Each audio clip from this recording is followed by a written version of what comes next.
Thank you, everyone. Now we'll have the Pledge of Allegiance. I pledge allegiance to the flag of the United States of America and to the republic for which it stands, one nation, under God, indivisible, with liberty and justice for all. Thank you. Now we'll have roll call, please.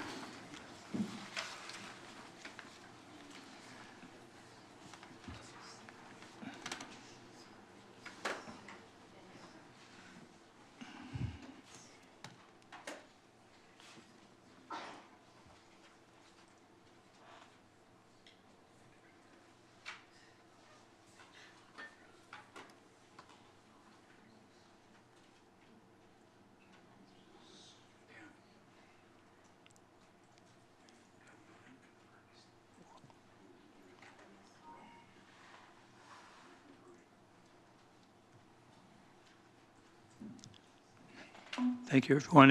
Everyone's present tonight. So we'll move on to the consent agenda.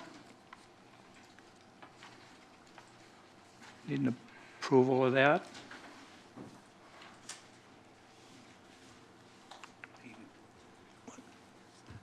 Yes, Bill. Supervisor. Thank you, Supervisor Peavy. Second that motion. Supervisor Berkey seconded. Thank you.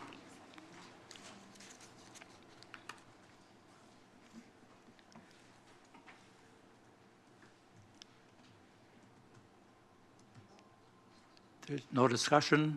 If there's any discussion, none. We'll vote on that.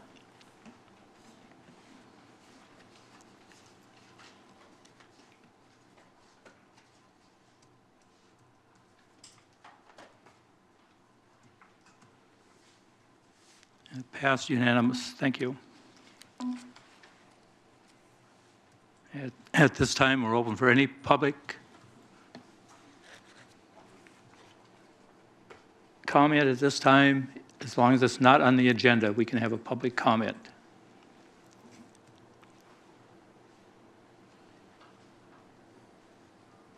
No public comment at this time. I don't see anybody, no hands or anything. Okay, if there's no public comment, we'll move on. Thank you. We've got presentations, recognitions. We've got the St. Croix County Fair Report, Gail Myers.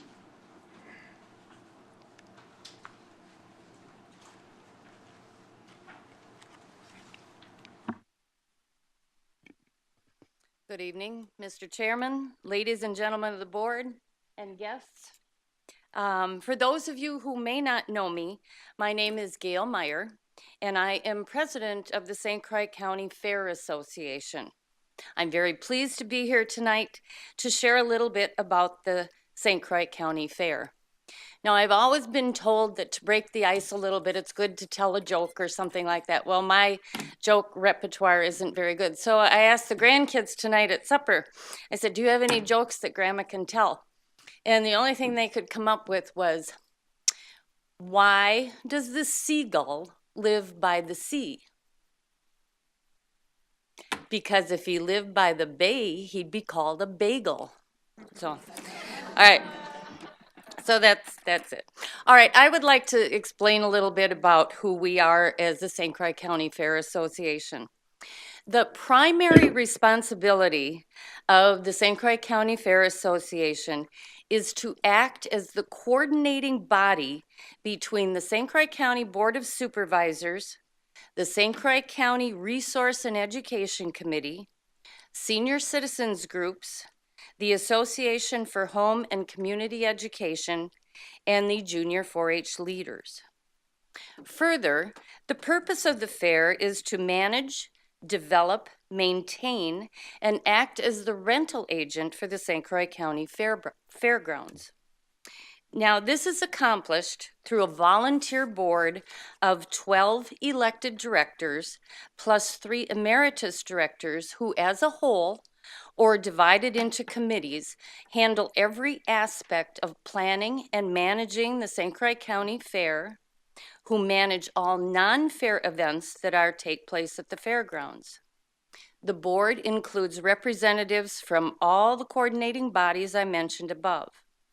We also oversee the development of enhancements and improvements to the fairgrounds, and we are responsible for maintaining the grounds and buildings. Our mission statement is to provide an educational event in which members of St. Croix County 4-H, FFA, and other organized youth clubs and other persons exhibit individual and club projects at the St. Croix County Fair. The St. Croix County Fair is a place where 4-H'ers, FFA members, Girl Scouts, Boy Scouts, school classes, senior citizens, special needs people, you and me, and everyone of any age all over St. Croix County can come together to share their knowledge, skills, passion, and creativity in a safe and fun environment that fosters learning, sharing, and excellence. The fair is just not cows and crops. Junior fair exhibitors enter projects such as electricity, foods and nutrition, drawing, woodworking, sewing, in addition to all the animal projects. The youth of our county learn many skills and are exposed to many future possible career paths that could be open to them.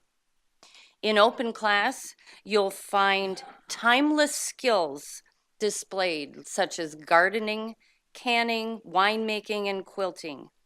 Fine arts are celebrated here with exhibits in drawing, painting, and poetry. Now, this is our fair book, okay? The dates for the St. Croix County Fair this year are July 16th through 20th, which is Wednesday through Thursday, and it's held in Glenwood City. The theme this year is a barrel of fun. The fair book has all the information you need to attend the county fair or exhibit in open or senior class or junior fair classes. It contains judging schedules and rules and regulations, a map of the fairgrounds, and everything that you need. However, this year, we are going to online entries for the fair. So you will be able to enter your exhibits online once we get that placed on our website, which will hopefully be in the very near future. At the St. Croix County entertainment stage, fairgoers can hear classic songs and familiar oldies from the Memories, a musical variety act, and who are joining us this year for the 27th year in a row. New to our fair this year is the national award-winning a cappella vocal group, Six Appeal. I have to be very careful when I say that. Also performing this year will be the White Sidewalls with their rock and roll review, and Lizzie the Dream Girl, who is a stage hypnotist. We will have traditional magic shows and balloon characters with Pickles the Clown, 4-H style review, county sheriff's canine demonstrations, and a county talent show. Always popular for fairgoers is the petting zoo, the kitty tractor pull, draft horse hitch show, team penning, and of course, mud volleyball. If the wine of Injuns is more to your liking, our Tiffany Creek Special Events area features a 100-plus hitch tractor and truck pull, 4x4 mud races, and an old-fashioned horse pull. Of course, no fair is complete without midway rides and games, and everyone looks forward to fair food. We've got hamburgers and malts and sweet corn and brats and deep fried cheese curds and breakfast brats on a stick, and you name it, it's there. This year, we have put together a flyer, and in this pink flyer, we pretty much have a schedule of everything that's happening at the fair. So look it over and see just what we have going on at the fair. Some of the things are a little bit subject to change. We didn't have everything at the time of printing, so that will be updated. Now, the St. Croix County Fair is a free fair with no admission charge to all the exhibit buildings and the barns and the show arenas and the Croix Court Entertainment. It's one of the very few counties in the state that does not charge an admission fee. We do charge to park on the grounds for a carload, And the Tiffany Creek special events areas that I mentioned, they have an admission fee also. In the past, I have asked how many of you have attended the St. Croix County Fair. And I've been pleasantly surprised to learn that so many of you had experienced this great community event. For those of you who have not been to the fair, or if it's been a few years, I sincerely hope that you will take the opportunity to see for yourself the 41-acre complex that is home to the St. Croix County Fair. In 2013, our fair was a great success. The weather cooperated for the most part, and our attendance is estimated between 20 and 25,000 spectators and exhibitors over the 5-day period. Exhibits were down a little bit this year due to our unseasonal spring weather. However, our judging exhibits totaled over 10,000, and they included 22 open class exhibitors and senior citizens who brought in a total of 3,742 items. Now, our junior fair exhibits were in the neighborhood of 65,000 exhibits, who were brought by 690 youth. There were several departments with increases in exhibits. For instance, in the junior fair, we had increases in beef entries, horses, poultry, cultural arts, and woodworking, just to name a few. And in the open class, our increases were in draft horses, antiques, and cultural arts. The Fair Board is always looking for ways to help with the profit line of our finances. Non-fair income is generated through a variety of ways like winter storage and facility user fees. These user fees are collected for such events as bleacher rentals, additional tractor pulls, estate auctions, or anything that's held at the fairgrounds. Speaking of finances, our budget runs about $300,000 a year. Fair income is generated through such things as our special events gate receipts, parking fees, commercial and food vendor fees. Additionally, we receive some grant monies from the state for premiums paid on exhibits, and we also receive money from the county budget. Keep in mind, though, that our expenses are numerous, with grounds maintenance, paying for judges, exhibit premiums, advertising, insurance, entertainment, and capital improvements, just to name a few. This year, we also had an unanticipated expense of funding EMS services for our first aid station and ambulance coverage. Over the years, the Fair Board has tried to set some goals for future regarding the many needs for improvements and enhancements to the grounds. Little by little, as funds allow, we have been able to cross a few things off our wish list. Some big ticket items this year are roof repair of the main judging arena, structural repairs to the beef and swine barns. However, as always, our needs are many and our funds are few. We continue with our long-term vision and the fundraising efforts of our master plan to renovate and improve the fairgrounds, which in a moment, Chris Libby, who is chairman of the Friends of the Fairgrounds Committee, will outline for you. Did I mention the rodeo? The rodeo is a subcommittee of the fair. This summer, we will host the 7th annual PRCA Ram Rodeo on the fairgrounds. Now, the participants are from the Professional Rodeo Cowboys Association, and our funds are generated through attendance, concession sales, and by sponsorships, with Dodge Ram being a huge partner. We have great rodeo stock, and you will see the rodeo pros' toughest competitors go up against some top-notch rough and rugged rodeo stock. There'll be some high-class rodeo for everyone to enjoy, 2 nights of action, and I have also included a little brochure about that in your packet that I gave you. Both nights will include horse-drawn wagon rides, fantasy corral petting zoo, and all kinds of kids' activities. Attendance has been estimated in the past to be about 2,400, and the profits from the rodeo are used to make improvements to the fair. Last year, they put up down payment on a new Kubota tractor, which was greatly needed to maintain our fairgrounds, and funds were also used to fabricate some of our own rodeo chutes, which will keep the initial rodeo costs down and potentially generate rodeo or rental income. You can also check out the website on the flyer for more information. Now, volunteers are always welcome to help with ticket sales and the like, but I'm sure arrangements could be made if you want to put on your cowboy boots and rope a calf or ride a bronco. Putting together the St. Croix County Fair is a year-long process. However, it would not be the success that it is without all the people who help.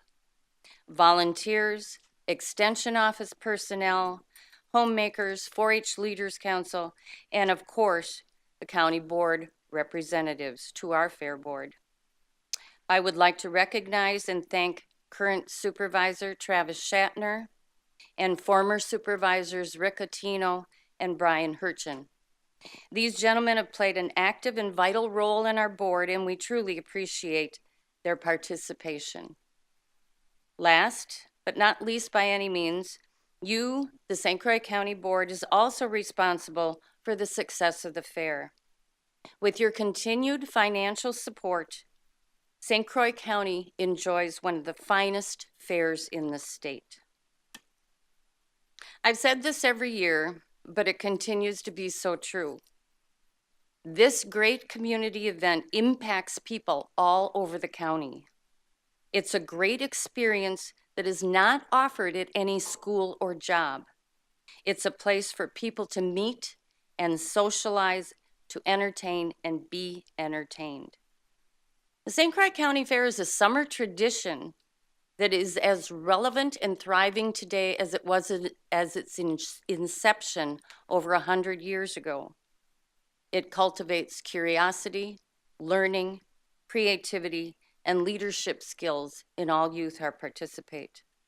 For the adults of St. Croix County, the fair provides a place to cultivate your cultural and fine arts, and it serves as a place to display and share our heritage and connect with others.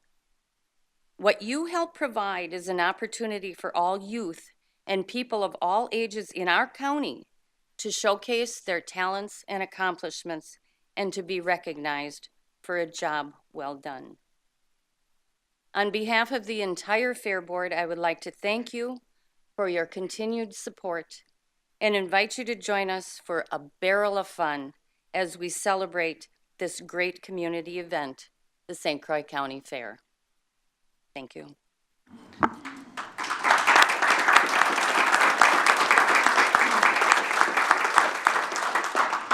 Are there any questions? Hearing none, I will retire. Thank you. Thank you, Gail. Now we'll move on to, we have the recognition of employees as part of. What? Whoop.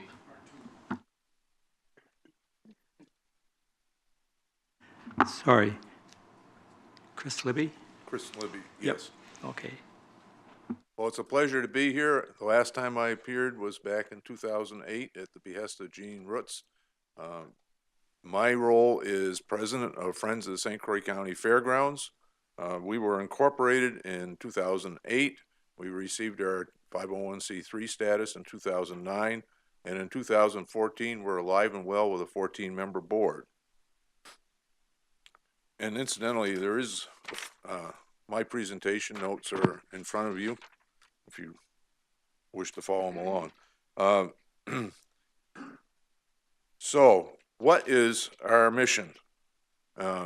We are in business for the primary purpose of raising funds so that we can have fund renovations for generations program that Gail mentioned, which will keep our fair alive and vital for generations to come. Our goal is to raise, as initially stated, was to raise $3.5 million that would be used to build a dairy complex, a horse complex, and a four-season multi-event center. We thought we'd get that done in 4 or 5 years. Of course, we couldn't pick the worst 4 or 5 years to try and raise money. However, we've had an excellent start, and I'd like to just mention some of the things we've got accomplished. In 2010, we funded the renovation of the 4-H food stand. As we got rolling, we were in a position in 2011 to provide the funds to the Fair Board to launch Dairy Barn number 1, which was a $200,000 plus project completely paid for in 2012. Moving on, we needed a second dairy barn to accommodate all the dairy exhibits, and that was built for the 2013 fair. That included a milking facility, wash rack, and a lot of other things that weren't involved with the first dairy barn that it costed $240,000. That structure is well on its way to being paid for. Currently today, we have roughly $100,000 left to pay on that. My expectation is that we'll have that paid for by summer of 2015. So, where are we going? We have, I mentioned the objectives earlier of the horse complex. That's where we're going next. And in fact, that's already starting this year, thanks primarily to efforts of the horse committee to raise funds on their own. The site for the future horse barns will be prepared and graded and is ready to go as soon as the funds are raised to fund building a barn. My thinking on that is that we'll be in a position to fund that so it could be up for the 2016 fair. Now, this hasn't happened, this fundraising hasn't happened in a vacuum. We've had tremendous support, and I'd like to acknowledge that. We've been very successful to date, due in large part to the commitment of the Production Ag Committee, along with many businesses, civic groups, and individuals across the county. And I particularly would like to highlight what 4-H clubs have done. And if any of you have ever been involved in a 4-H club or a general leader for a 4-H club, you know that generally speaking, they don't have a lot of funds to play with. Well, the clubs in this county have passed on $14,000 to date towards building these new buildings. That's just remarkable. And then I'd like to just mention why I'm motivated to do what I've been doing. This has been almost a full-time job for me since I retired from 3M Corporation.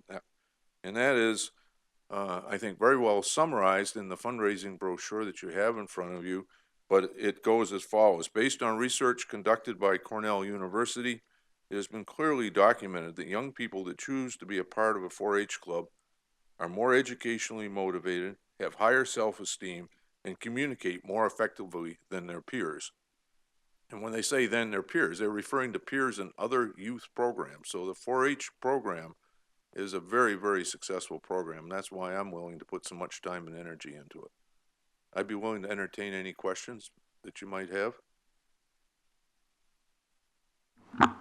Or comments? Is there any questions? Supervisor Hanson? Is that horse barn going right in the location where the existing horse barn is? Well, there isn't any horse barn existing today. So if you remember, if you know where the tents have been for horses, the new barns are going to be built in approximately the same site. The tents have been put up in the flood zone. The barns will be erected outside of the flood zone. And I want to make one thing perfectly clear. As Gail mentioned, the Fair Board is responsible for the design, construction, maintenance, and so forth. So our role is strictly that of raising funds. It's that we do not have anything to do with the actual structures. Yes, Jill. Supervisor Berkey? I was curious about the use of the upcoming multi-purpose building. Oh, There. Okay. Oh, it's thinking. Okay. Is it on? Okay. Okay. So the new multi-purpose building, what other activities do you anticipate that will be used for outside of county use? That's an interesting question, and that's a little further out on the horizon, so I don't know that we have that clearly defined, but it will be a 10,000, roughly 10,000 square foot building with, as envisioned, with kitchen and bath facilities heated and air conditioned. So it'll be a huge addition to the fair itself, but it'll also be a great addition to the Glenwood City community for any number of activities that they may care to have, or the county. I think probably we can imagine many different ways a building like that can be used. That will be, of the projects that we're taking on to fund, that will be the tough nut to crack. That's a big one. That's probably somewhere around $1 million, $1.5 million to erect. It's a huge one. You know, one thing I failed to mention in my presentation, it's in the notes, but back in 2008, Gene Ritz, who at that point was a supervisor, pushed through a resolution, which I've included with the packets I put on your table. What I like about that resolution is if you look at the whereases that the folks that were involved at that point, the Ag and Extension Committee put forward, the whereases, I think, summarize their thinking, and I think that thinking is just as germane today as it was then when they wrote that. So thank you very much. Oh, I know what, very important. Mayfair event and sale, Saturday night, and there's a flyer on your at each of your stations. That's this Saturday night. That's one of our big fundraisers, and we'd love to have as many of you present as possible. Gates open at 4. There's live entertainment. My alter ego Bruce Libby is playing the concertina. We have the 4-H show choir is putting on a sample performance. We have a couple of talent explosion acts. Ruth Hurchin, any of you in the ag community, you certainly know about Ruth Hurchin and her meals. She's catering the dinner. And as the last count, we had over 300 items to sell, all the things all the way from salon packages to tractors and everything in between. So come on down and have some fun.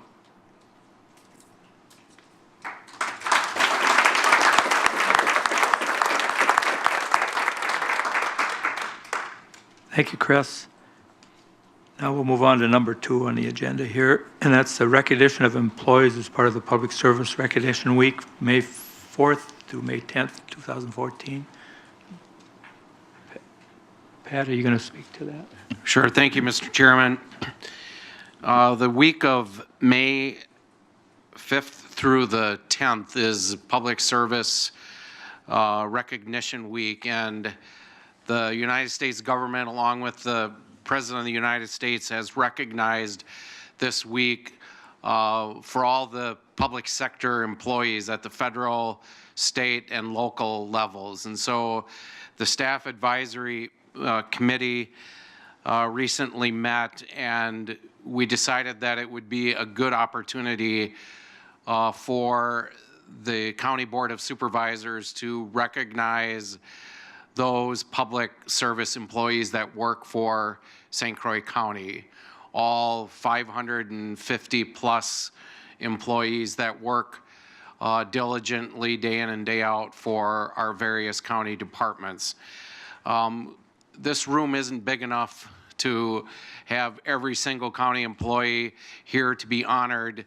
What we did ask of departments is to have a representative from the various county departments, and I think we have most of them represented here this evening, probably not all of them based on scheduling, but a good cross-section of our county employees.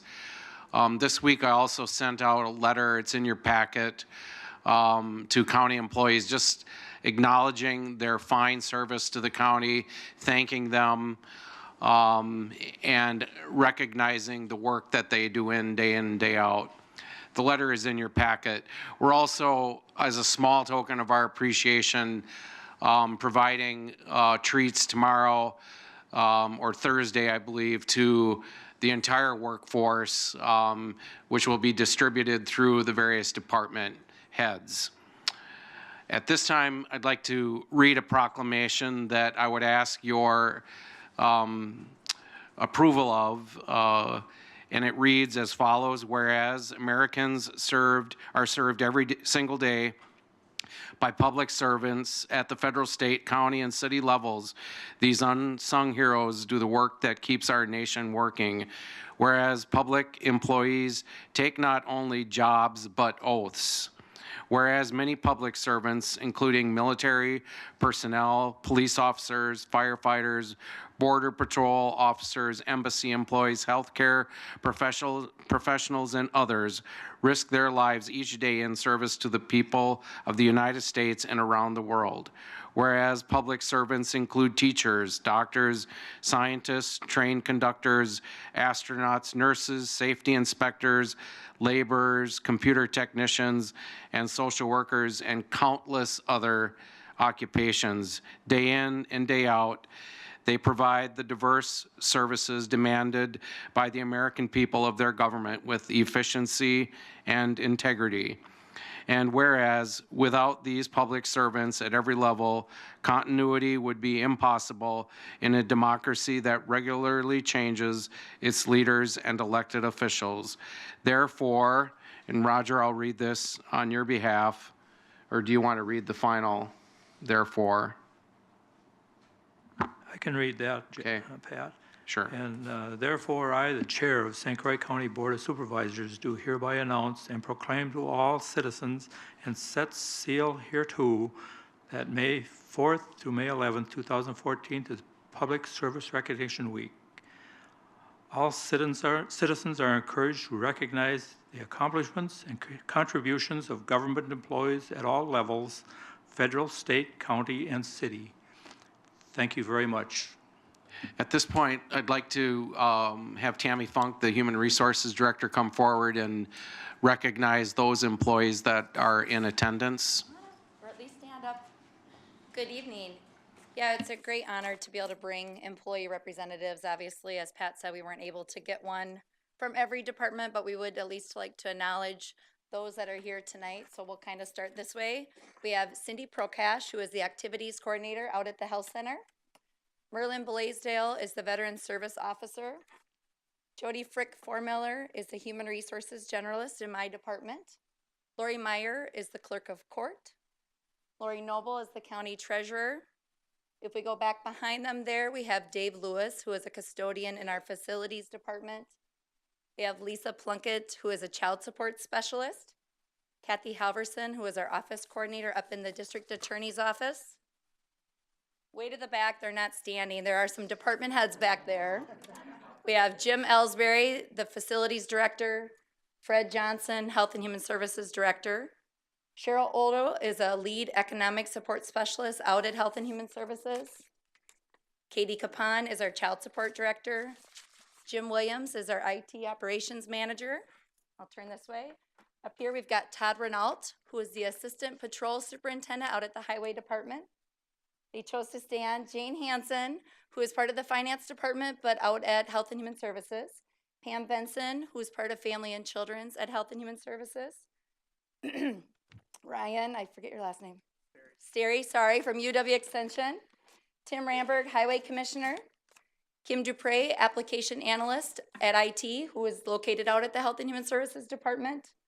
Way in the back, we have Casey Swetlick, who is our Emergency Support Services Director. Dean Fairweather, who is an investigator in our Sheriff's Office. Jane Bond, who is part of Finance, but out at the Highway Department.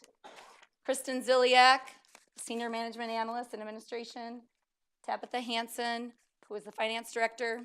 Obviously, Scott Cox is representing Corp Counsel up there, and Pat Thompson. So we do really like taking this opportunity. We put up some flyers around the building to try to help the public understand, because the point of Public Service Recognition Week is really that, educating the public about all the great services that are provided by the dedicated employees. We've sent the information to the papers, whether they put that in there or not. We're doing some emails, as Pat said. He gave away the big secret. There's, treats on Thursday, casual dress tomorrow, Whoops. whatever we can, but it's okay. Leave it to me. But we're also encouraging employees to take time to thank each other. because they are working side by side, making a difference. We try in our HR newsletter that we do every month at the very end of it to always highlight or feature one department. And so we try to do that to help everybody even get to know each other a little bit more, understand even the services that are provided. It's kind of hard when you have 4 different locations sometimes to remember that we're all part of St. Croix County, and we try to, think about that rather than an employee of a specific department. So I would just like to ask you to maybe do a little round of applause for the employees that are here tonight, and glad to present them to you.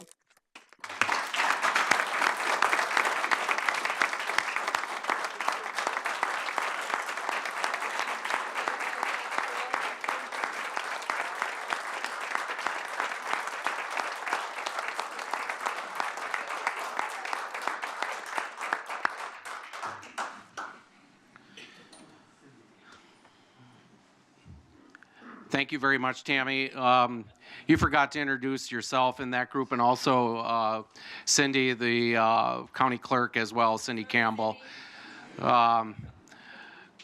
Anyway, thank you again for that, and thank you, Mr. Chairman. Thank you, everyone. Really appreciate it. Now we'll move on to number 3, and we were supposed to have Abby Fry here tonight for the WLWCA Conversation Speech Contest, and she couldn't make it tonight, so we'll have to move on, just to know that we were going to have her here and recognize her. We'll move on to number 4, which is the West Central Wisconsin Regional Planning Commission presentation from Lynn Nelson and Beth Waldort Hart. Cindy, how do I forward my presentation? Oh, okay. Okay, well, I will just start. Good evening. My name is Lynn Nelson, and I am the newly appointed Executive Director of the West Central Wisconsin Regional Planning Commissions. I'd like to thank you for the opportunity to speak with you tonight about the Commission's long-standing relationship with St. Croix County. I'm going to take a few minutes to talk to you about our organization and the types of services that we offer, and then I'm going to turn it over to Beth Waldhart, who will give you an update on the Regional Business Fund, which is an important program that we also administer. Can do it. Okay. The Regional Planning Commission is a multi-county planning organization created under state statute in 1971. As you can see from this map, we are one of 9 regional planning commissions covering the state of Wisconsin, with the counties of St. Croix, Dunn, Eau Claire, Clark, Polk, Barron, and Chippewa as our service territory. We are governed by a 21-member board made up of 3 representatives from each of the counties. Our services are provided by a skilled and experienced staff of 11 with degrees in planning, public administration, and finance. The overall goal of our organization is to assist units of government in planning for the physical, social, and economic development needs of the region. We do this in 3 ways. First of all, we serve as a coordinating organization between federal and state agencies and the local governments that they serve. Secondly, we assist units of government in working on issues that occur at a regional level. That could include all 7 counties at the same time, or issues affecting smaller areas that cross political jurisdictions. And number 3, we provide technical assistance, advice, and services directly to individual units of government. It should be noted that we are not a state agency and we do not have any regulatory authority. We simply provide technical and financial or technical advice and services to units of government. Okay. The services that we provide fall into 4 broad categories. And I'd like to just go over those categories briefly with you so you have an understanding of the types of services that we offer. I want to do that so you can see the value that we provide to St. Croix County, but I also want you to understand the services that we provide in case you or any of the entities that you represent are in need of those types of assistance. So the first service area that we work in is in the area of economic development. As you can see from this slide, we offer a wide range of services, ranging from planning and coordination to grant writing and administration. One of our historical and most important functions is being an economic development district for the Economic Development Administration of the federal government. Within this designation, the Commission is able to provide economic development planning, technical assistance, and project identification for Commission member counties with funding that is provided by EDA and matched using our local levy dollars. As a result, all of our member counties have benefited. St. Croix County and its communities have received economic development technical assistance from this program for over 30 years. As an example of how we use our EDA funding, recently the City of River Falls and UW River Falls wanted to look at the feasibility of an incubation center for their community. With EDA funding, we were able to help them look at that possibility and if it made sense. And because we're an economic development district, it also allows the River Falls to be eligible to apply for up to 50% of the funding needed to construct that facility. Here's a photo of, let's see, sorry about that. Regional Business Fund is another one of our core functions, and these are some of the businesses that have benefited from that service. Beth will talk a little bit more about that. The second area where we provide services is transportation. Transportation planning is another one of our key services. You can see, again, the types of services in this area. We provide a variety of planning services focused on ways that people can get from one place to another. Of importance when talking about transportation planning, it should be noted that the Commission is a designated metropolitan planning organization, or MPO, for the Chippewa-Eau Claire urbanized area.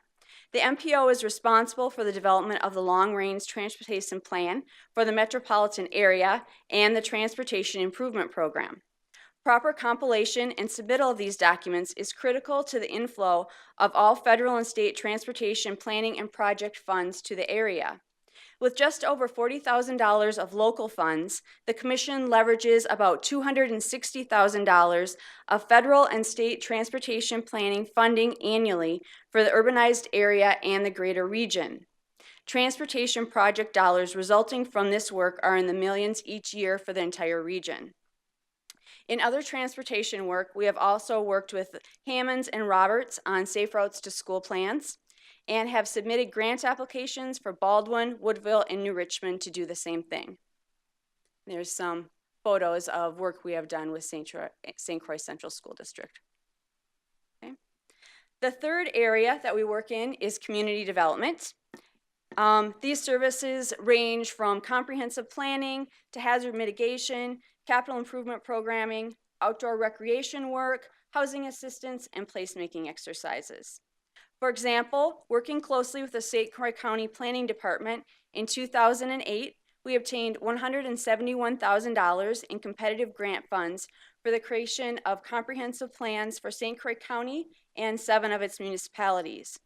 We also obtained additional grant funding to prepare a county conditions and trends report, maps, and other materials that save the county and local government significant time and expense during their respective planning efforts.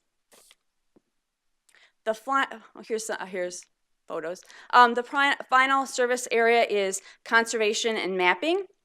You can see the list of services under this category as well. Services such as mapping, data retrieval, and analysis are provided to many entities under this category.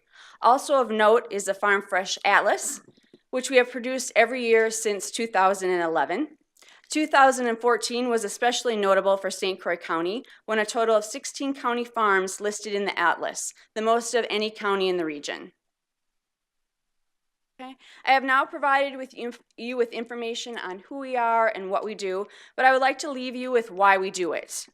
As a government entity that has been in place since 1971, you can be assured that we care about the region and we care about your county. We have been here for the long term and we don't plan on going anywhere. We have the tools and expertise to help you strengthen your county and your communities. We also believe that we provide a great value to the county by leveraging every dollar that we receive. Our budget revenues come from a variety of sources, including state and federal funding, contracts, and at the county level, a modest levy apportioned by equalized assessed real property valuation. For every dollar of county investment that is provided, we bring back $27.75 to local governments, mainly through federal and state grants, contracts, and projects. We look forward to many more productive years of effective service to St. Croix County and all of the other counties and communities we serve in West Central Wisconsin. Please contact our office if you have questions about our organization or projects that you think you would like to work with us on. We did provide you with a packet of information that has a brochure of our organization and a listing of some of the projects that we've worked on in the county. So with that, I'm going to turn it over to Beth for a quick summary on the RBF. Thank you very much for having me tonight. My name is Beth Waldhart, and I am a Regional Planning Commission employee with about 100% of my time working alongside Levi Wagner and Jennifer Ludwig to administer the contract that the Regional Business Fund has with the Regional Planning Commission.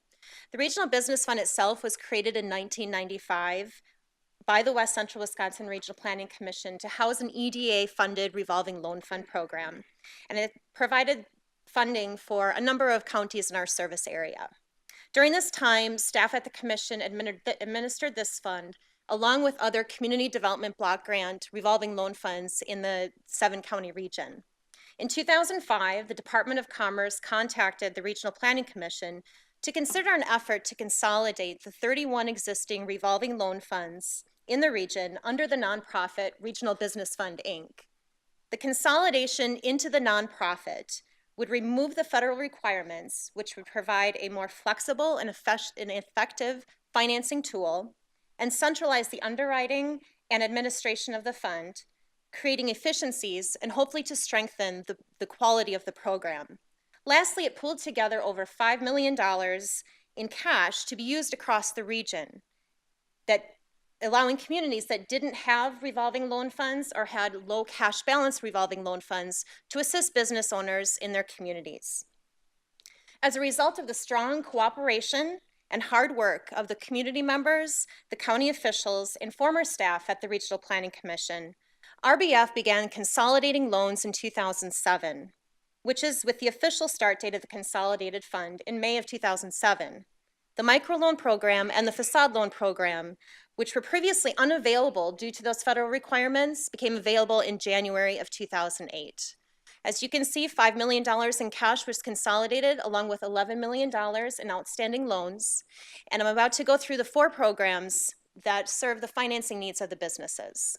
First is our revolving loan fund program, which most closely resembles the fund as it was before it was consolidated. The program is meant to be a gap financing tool, providing funds to business owners that are projecting to create jobs over a 2-year period, assisting with things such as down payment on real estate purchases, equipment purchases, and working capital. A bank or credit union provides the lead financing, typically around 75% of any project, and the Regional Business Fund provides that gap in financing in order to make the project happen and get those jobs created. Next is our microloan program, which is a program that is specifically set up to assist new startup business owners that are unable to obtain traditional bank or credit union financing.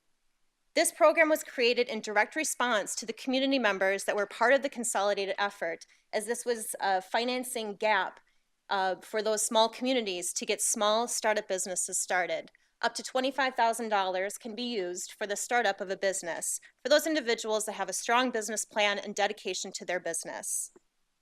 Another program created as a direct result of the consolidation is our facade loan program. Up to $30,000 can be used to upgrade the facade of a building in a downtown area. No matching funds are required. The interest rate is fixed at 0%, and the loan can be taken out over a 15-year period. The last program is our Technology Enterprise Fund, and we consider this a patient debt fund. The patient debt allows for as much as a 2-year payment deferral for early stage, high technology companies to provide them ample time to bring a product to commercialization and to realize sales. Finally, the statistics in St. Croix County. As you can see, St. Croix County has been a very active participant in the Regional Business Fund, utilizing almost $7 million in financing over the past 7 years, and these businesses have projected to create and retain 1,400 jobs in St. Croix County. In closing, I'd like to recognize the valuable contributions St. Croix County citizens and County Board supervisors have made to our Commission Board, including current Commissioners Larry Weissenbeck, Ignis Ring, and Travis Shatner. Additionally, I'd like to recognize Joel Kramer, who serves as a St. Croix representative to the Regional Business Fund and currently serves as its president. The St. Croix County Economic Development Corporation Loan Committee members Jeremy Price, Steve Wilcox, Kernan Bast, Heather Maccabee, Susan Lund, Tody Bebo, and Paul Wenzel, and St. Croix County Economic Development Corporation Director Bill Rubin. Thank you so much for having us tonight.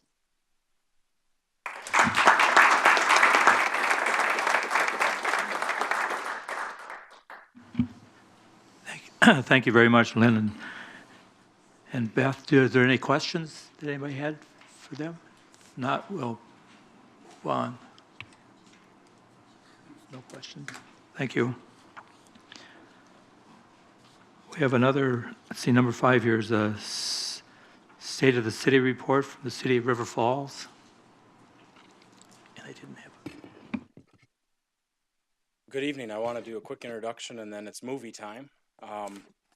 Backed by popular demand. So we used to do speeches for State of the City until we decided that video everybody liked better. So we have a short video to presentate. My name is Scott Simpson. I'm the City Administrator of the City of River Falls, the largest and most modest municipality in St. Croix County. So just got to remind you that we are the largest city in St. Croix County.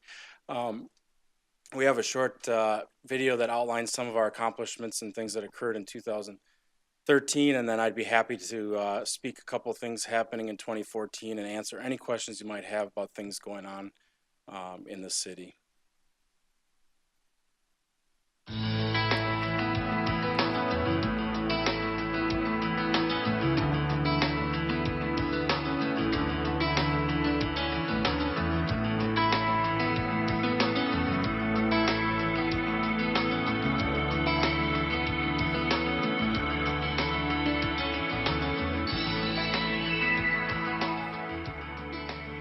Hello, I'm Dan Tolman, and I've had the honor of being your mayor since 2012. I am consistently impressed with the level of dedication to our community that is displayed on a daily basis by our city residents, businesses, and city staff. Together, we work to make River Falls a safe and beautiful place. Over the next couple of minutes, you will hear and see that the state of the city is strong. So sit back, relax, enjoy your City of River Falls State of the City. 2013 was a great year for commercial and residential development. Single-family home construction has more than doubled from 2012, with over 60 new single-family dwelling permits issued and the completion of a 40-unit senior housing complex. NCCM, a manufacturer of state-of-the-art Mills rolls, is building a new facility in Whitetail Ridge Corporate Park, and River Valley Physical Therapy is constructing a new office building on South 2nd Street. Owners of existing buildings have also been busy. The value of new additions and alterations to commercial buildings increased by over 300%, totaling $16.4 million in value. Those investments include major improvements to our area schools with renovations at Westside and Greenwood Elementary and Meyer Middle School. Also included are several changes to downtown buildings in partnership with the Business Improvement District. The summer of 2013 marked the end of an era with the retirement of the penny meters. The community now enjoys free parking in the downtown area. The city continued its focus on economic vitality by investing in new infrastructure and making some significant investments in its existing infrastructure. A groundbreaking celebration was held in May for the new Radio Road and State Highway 35 interchange project. This State of Wisconsin project is anticipated to be complete by September 1st, 2014. It will provide a vital link for the existing Whitetail Corporate Park and future Sterling Ponds Corporate Park. The city purchased additional land west of River Falls that may be the city's fourth corporate park someday. The city now owns over 300 acres just south of the new interchange location in what is known as Man Valley. An upgrade to Hanson Drive utilities was completed in 2013. These improvements facilitate the opening of the First National Bank of River Falls Field in 2014. Last winter, after experiencing 2 water main breaks at 9th Street near the middle school, the city advanced the scheduled 2015 water main replacement project to 2013. The project was completed in August. We continue to benefit from community ownership of our electric, water, and sewer utilities, and in 2013, the city hired Kevin Westhouse to lead the utilities into the future. Though River Falls electric usage was down a couple percentage points as a whole in 2013 compared to the prior year, we did hit our all-time high daily peak of 27.3 megawatts on a hot day in late August. River Falls was ranked 3rd in the country for green power sales as a percentage of total retail sales, and 8th in the country in customer participation rate for individual green power purchases by the National Renewable Energy Laboratory and its Green Power Program. We know the environment is important to our community. In 2013, the city partnered with the state of Wisconsin and the Kinnickinnic River Land Trust to acquire and permanently preserve over 530 lineal feet of river stream bank and 4.3 acres of land along the river right in the city.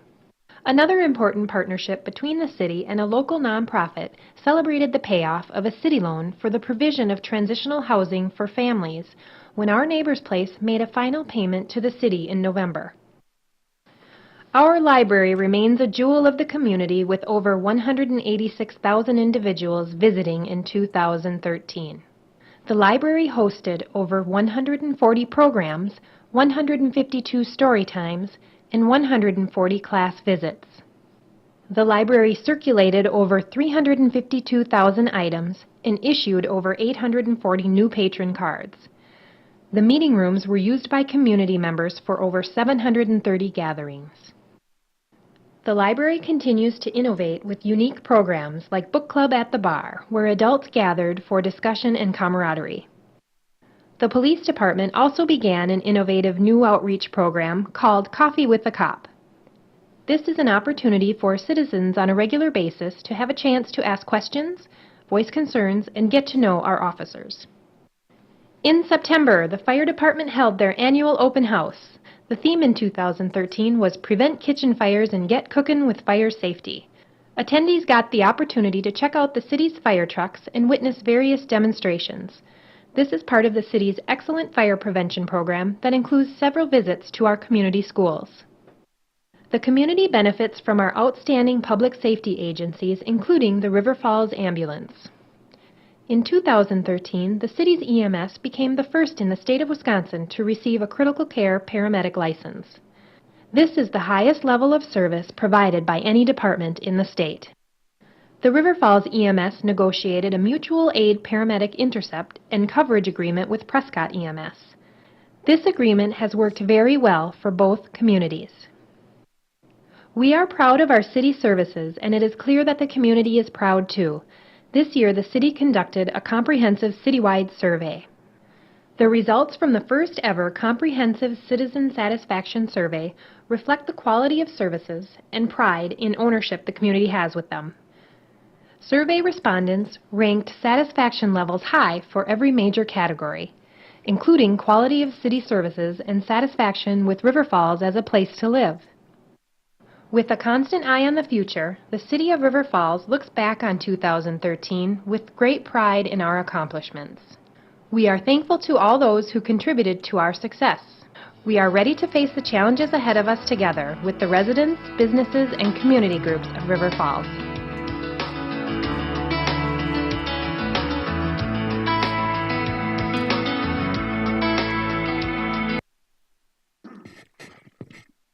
Well, you don't have to say it, but I know you're thinking that was much nicer than listening to me talk for 7.5 minutes.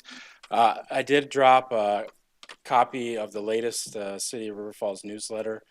We publish that 3 times per year, and we still mail it to every household in the city. We think there's some value getting that in people's hands. Not everybody is accessing our information through the website. I also have a handout that we give that we're happy to give whenever people are complaining about taxes, and you as the county should really be happy to hand this out because you're a smaller amount of the dollar bill. So whenever you're seeing a school board member, you can hand them this dollar bill and remind them. But I think it just goes to show the tremendous amount of value that the citizens in this area enjoy from their tax dollar. They enjoy some of the most efficient governments in the state of Wisconsin. River Falls in particular is in the lowest quartile in the state for tax rate. So Hudson, New Richmond, and a lot of the other communities here also are doing a very good job of doing that. And certainly the county has been historically wise with their dollars, and the residents of River Falls who pay St. Croix County taxes appreciate that. We do have all kinds of information on our community on our website. I think we've done a good job of laying out things. If you have any questions about things going on in the city of River Falls, feel free to look at our website. I can answer some questions now. Before I do that, though, I want to just give a big thank you to St. Croix County. We really do see that the innovation through cooperation is living and breathing. We've got a good relationship with the county administration office, and I know our operating departments have had great success working directly with departments with little or no interference or prodding from either of our administrations. So really, the residents are really enjoying that cooperation every day. Every time I see a spray patch truck come through River Falls, I know that's money we don't have to spend on equipment, and it's more efficient for everybody. And Health and Human Services and police, and you name it, we really feel supported by the county. In our case, we're lucky, although not everybody agrees, we're lucky to have two counties that we get to work with. I'd be happy to answer any questions, but I just want to say thank you to all you do. Are there any questions? Yes. Supervisor Nelson. Yeah, I would like to.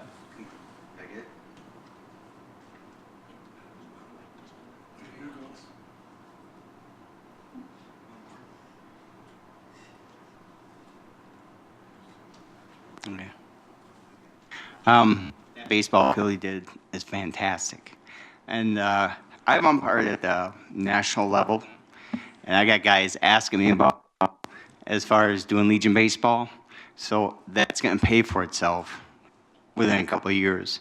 If you start getting national or state level Legion baseball, VFW teeners, things like that, those are tournament I did in Fargo, North Dakota was 6 days.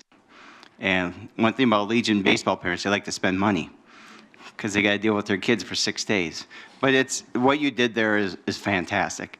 And and I'm Coach Bishop to ask me to come down and do a couple of games. I'll be more than happy. That's really a credit to the community. We also pride ourselves on partnership, and that's a completely community-funded initiative. So essentially, it's a gift from the community to itself of about $1 million, and not any particular single donor. It's really a collection of the community, and we'd invite you all to come down. Opening day is June 13th, and it's a no admission 400-seat facility. It's going to be a great place to enjoy, and it'll be an affordable place for anybody who loves the game of baseball to come on down and enjoy a game, and maybe spend a little bit money in the concession stand and help out the county sales tax. Although I'm trying to think, where that is in the county. Which county is it in? I won't say. I really appreciate your time. Thank you. Thank you. Any other questions?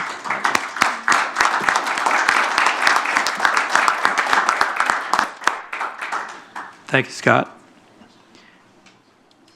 We'll move on. We have the new river crossing report from Tim Mason and John Chicolo.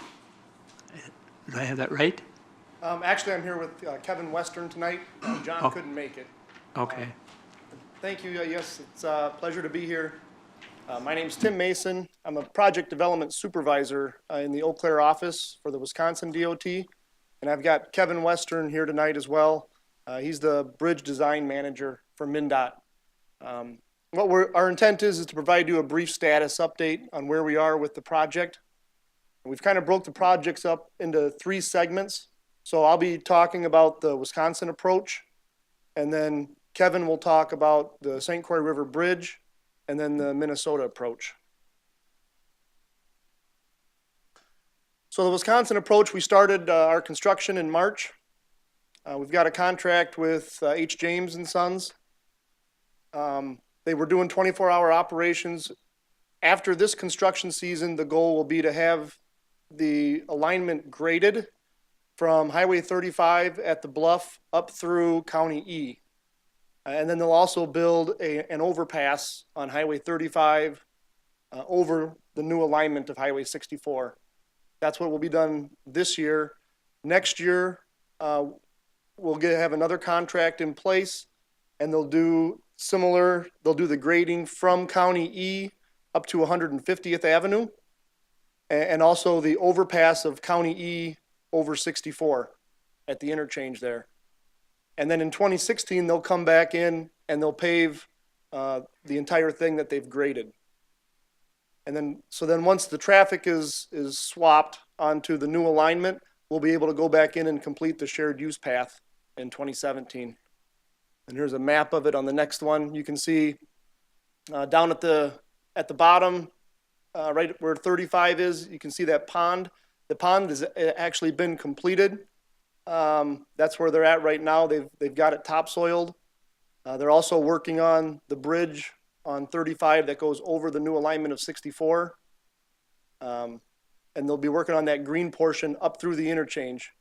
And then next year, the yellow portion from the interchange up to 150th.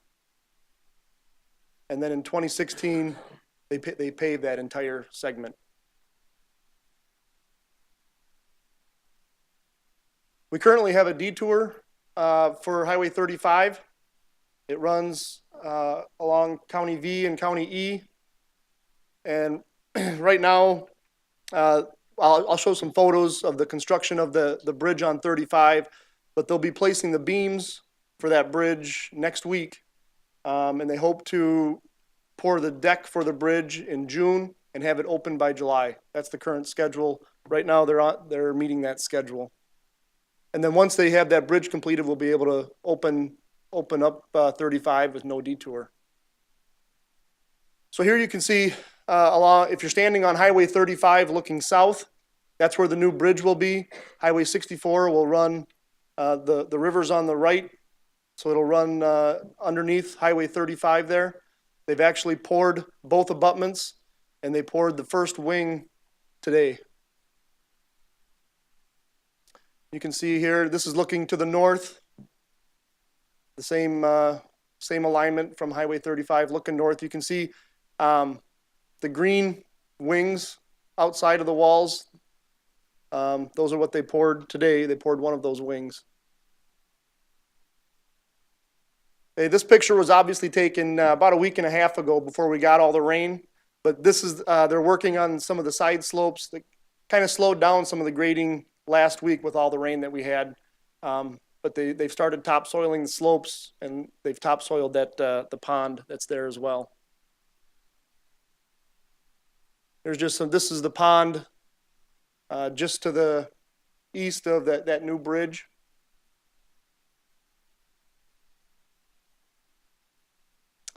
And then this is looking on County E, looking to the south where the new alignment will come through. They started up there yesterday doing some stripping at County E along the new alignment as well. And I'll be followed by Kevin on the river crossing. Okay, thanks, Tim. I'm Kevin Western. I'm the design manager for the St. Croix Crossing project, and I'm going to give you a little bit update about the river bridge itself, and then some of the approach work we're doing on the Minnesota side.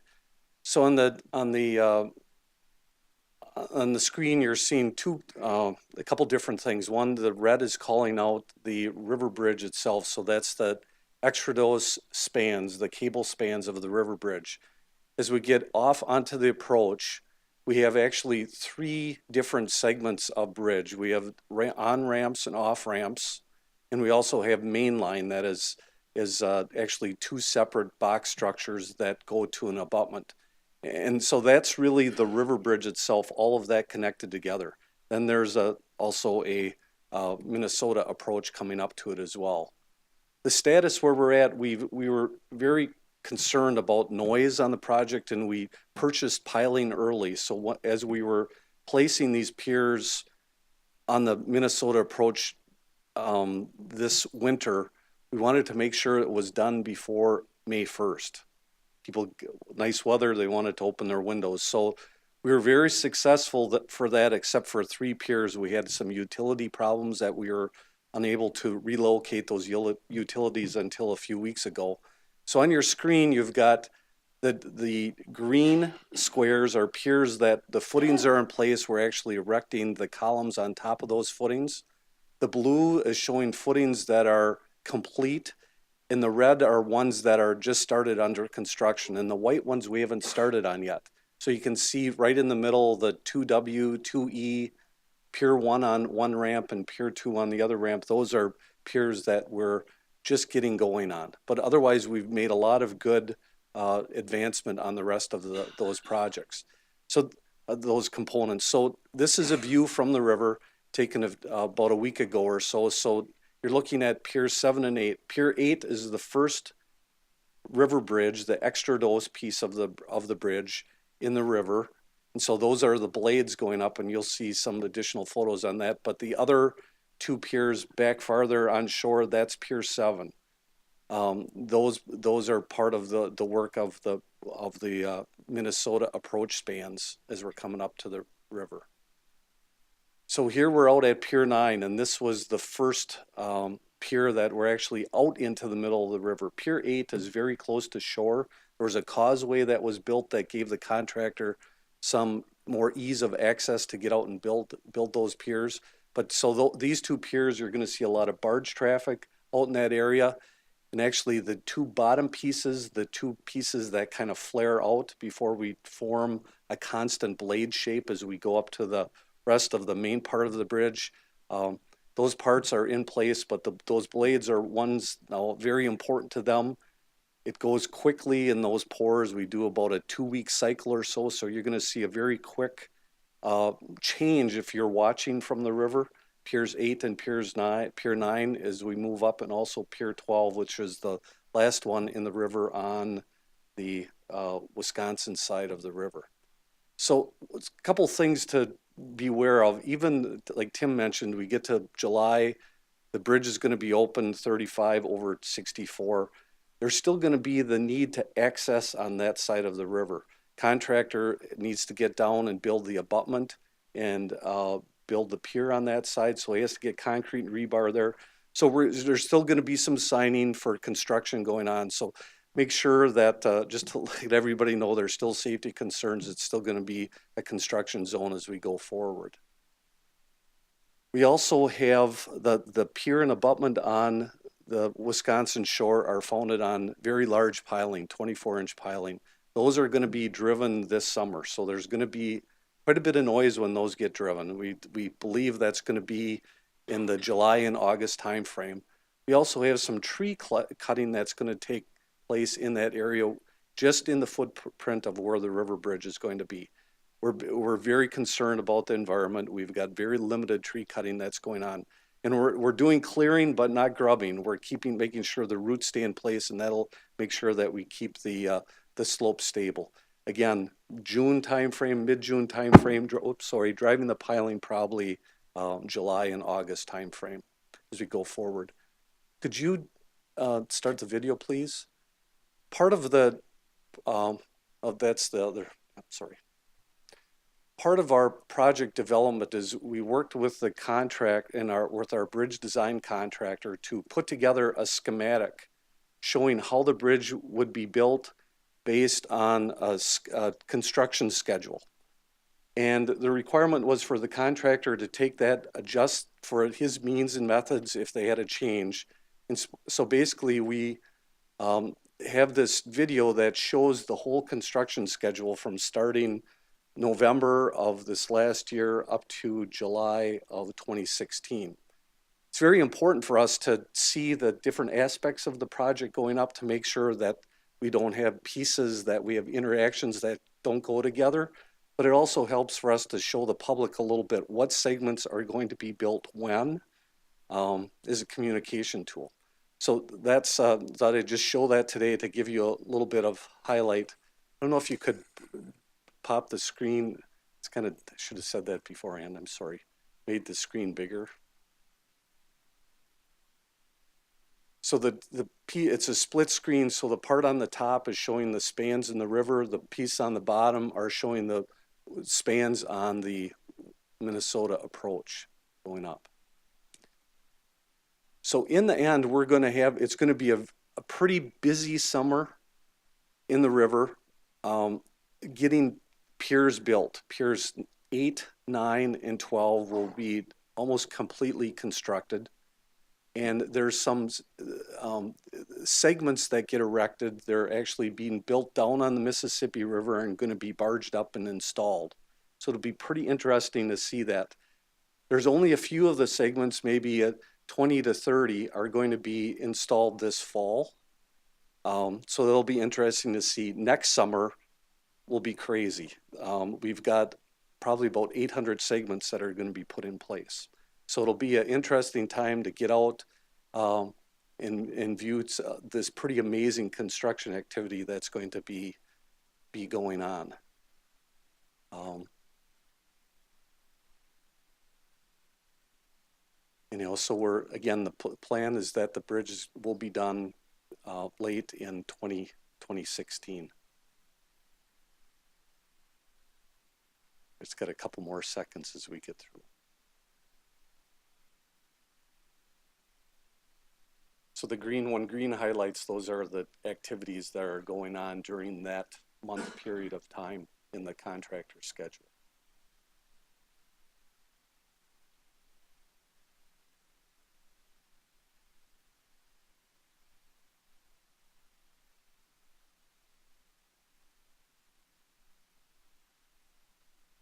That's probably good enough. I don't know what you're going to see anymore. So if you want to go back to the presentation, thank you.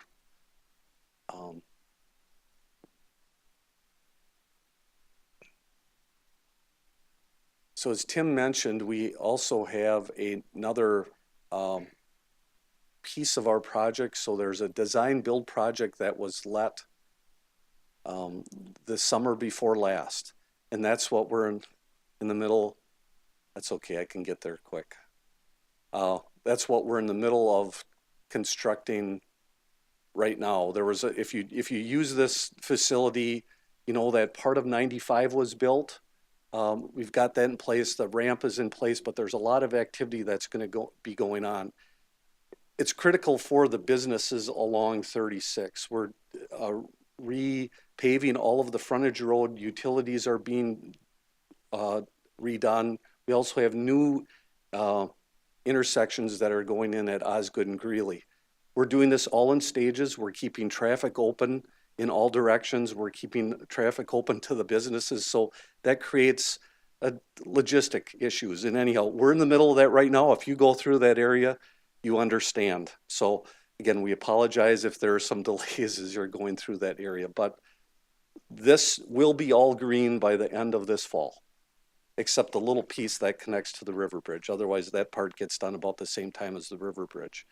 One of the great benefits is that each of these intersections in Minnesota has double left-hand turns in all directions. So the traffic flow should be much better at each of those. So that's an important aspect of the project. We've got the unique part about teaming on this project is we've got both states have communication personnel that are working on this project. Chris Olette from Wisconsin and Jessica Weens from Minnesota are involved. There's a lot of information here to go on our website. We've got updates going in daily. We've got new visuals that are going up. So if you're interested in the project, if you've got comments, you can email us, Facebook us, Twitter us, all of those good things, or just call. If there's any questions, I'd be glad to handle any of those. Yes, Supervisor Rang. Well, I don't have a question, but I do have a comment. I would just like to thank you for just being, both DOTs are there whenever you invite them. They're, like the town of St. Joe invites you, you're there at the fall fair. I mean, I just really appreciate that. And what you talked about, all of the efforts for communication, I just think it's a model that's excellent, and I think we all appreciate it. Thanks. Well, I should say we appreciate it. It's been a fun ride. I've been involved since March of 2012 when we were authorized to move forward. Being in the bridge office, I was actually involved in some of the other decisions, but the passion for this project and the people that meet you at the community events and the fairs and some of the history that I should have been writing all these notes down, and all the history of this area, it's amazing. And I want to tell a story of this little old lady that goes to my church, and she didn't know I worked on the project, and I was talking to her one Sunday. She said, how's work? And I explained to her, she said, I didn't know you worked on this project. I always wanted to go over this bridge. And so actually we have a date. So the day when the bridge is going to be open, she's going to be my guest, and we're going to go over the bridge. So it's a pretty, very, very interesting project. So thanks for the opportunity to be here. Appreciate it. Supervisor Berkey? Just a quick question, more logistics. So in order to see this presentation, which was very excellent, by the way, how do we access that online? If you go to that website, To St. Croix Crossing? Yep, so if you go back, the St. Croix Crossing, where's the website? If you go to the email us and we can get you all information, but there is I thought there was a website on there. It is not there. Okay, yeah, okay. Right. Okay, thanks. That's good. Appreciate it. Any other questions? Yes, Supervisor Nielsen. It looked like on your map.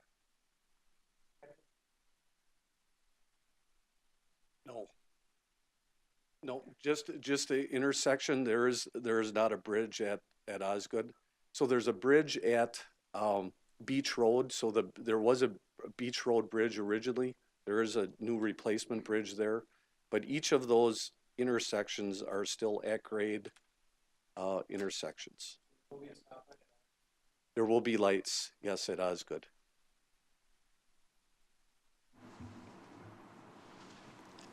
Are there any other questions? None? Thank you very much.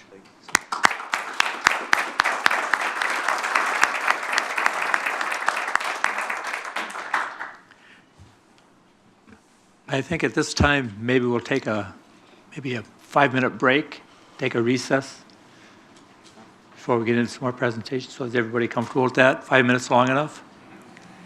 Okay, we'll take a 5-minute recess.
Dave.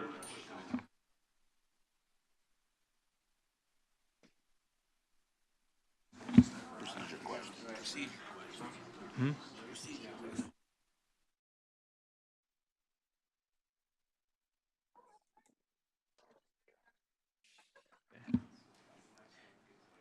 We're going to move on to appointments, and I'll turn it over to Pat Thompson for this. So, Thank you, Mr. Chairman. There's two sets of appointments this evening. The first, item number 1, is Board of Adjustment appointments. For the Board of Adjustments, I am recommending the appointment of Supervisor Dave Peterson as the County Board Representative, and then as 4 citizen members, Jerry McAllister, James Nelson, Ed Sontag, and Buck Malik.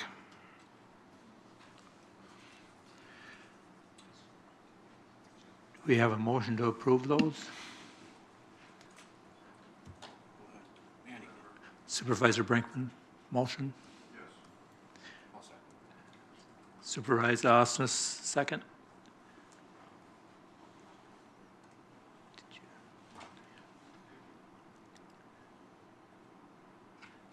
Any discussion now?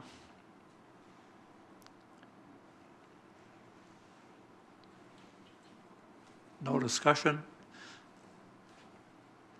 Then we're going to vote.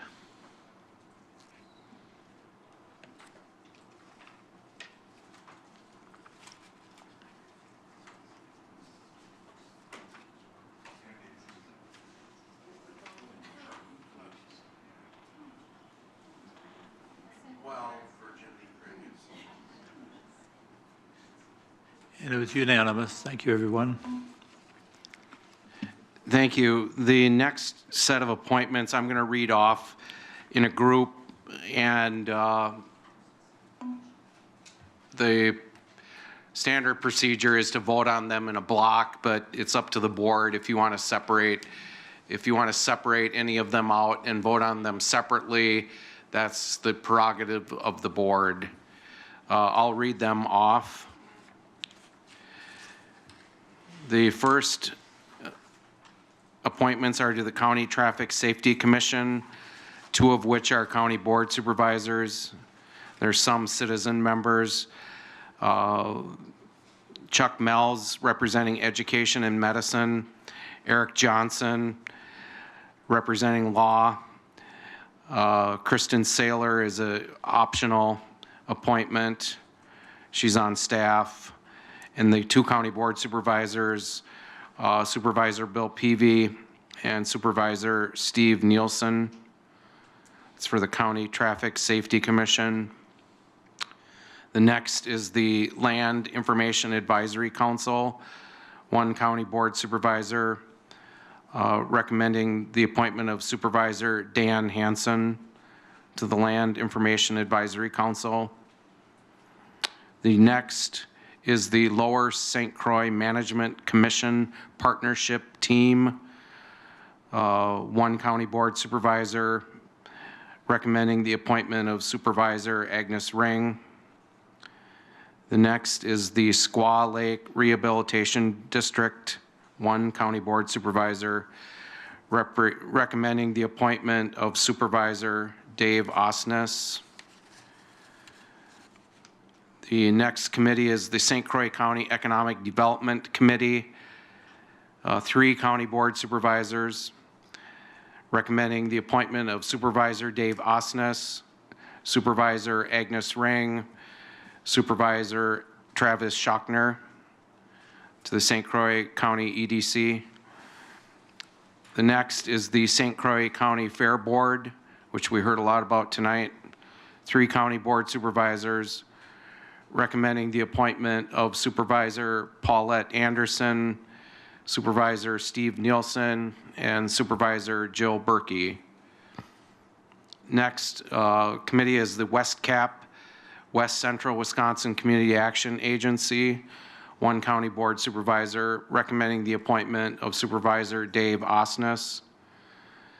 The next is the West Central Area Land and Water Conservation Association, one county board supervisor, recommending the appointment of Supervisor Roy Schoberg.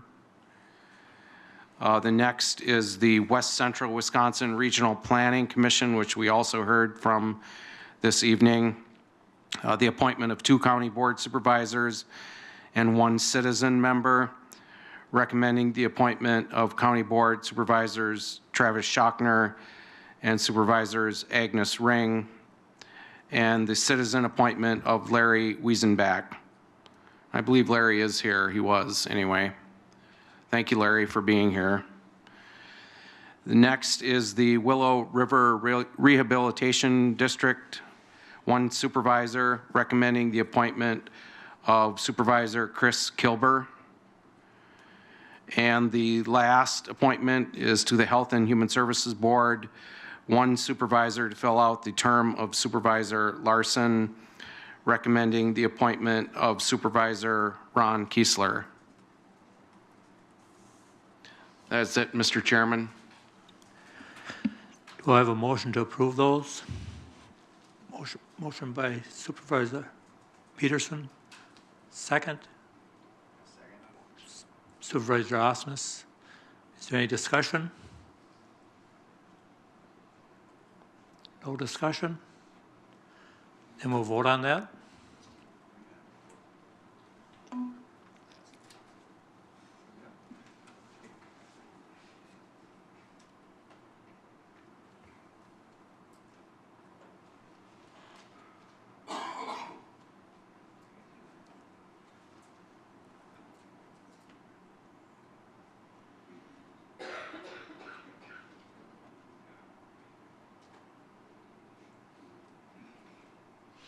And that's unanimous too. Thank you, everyone.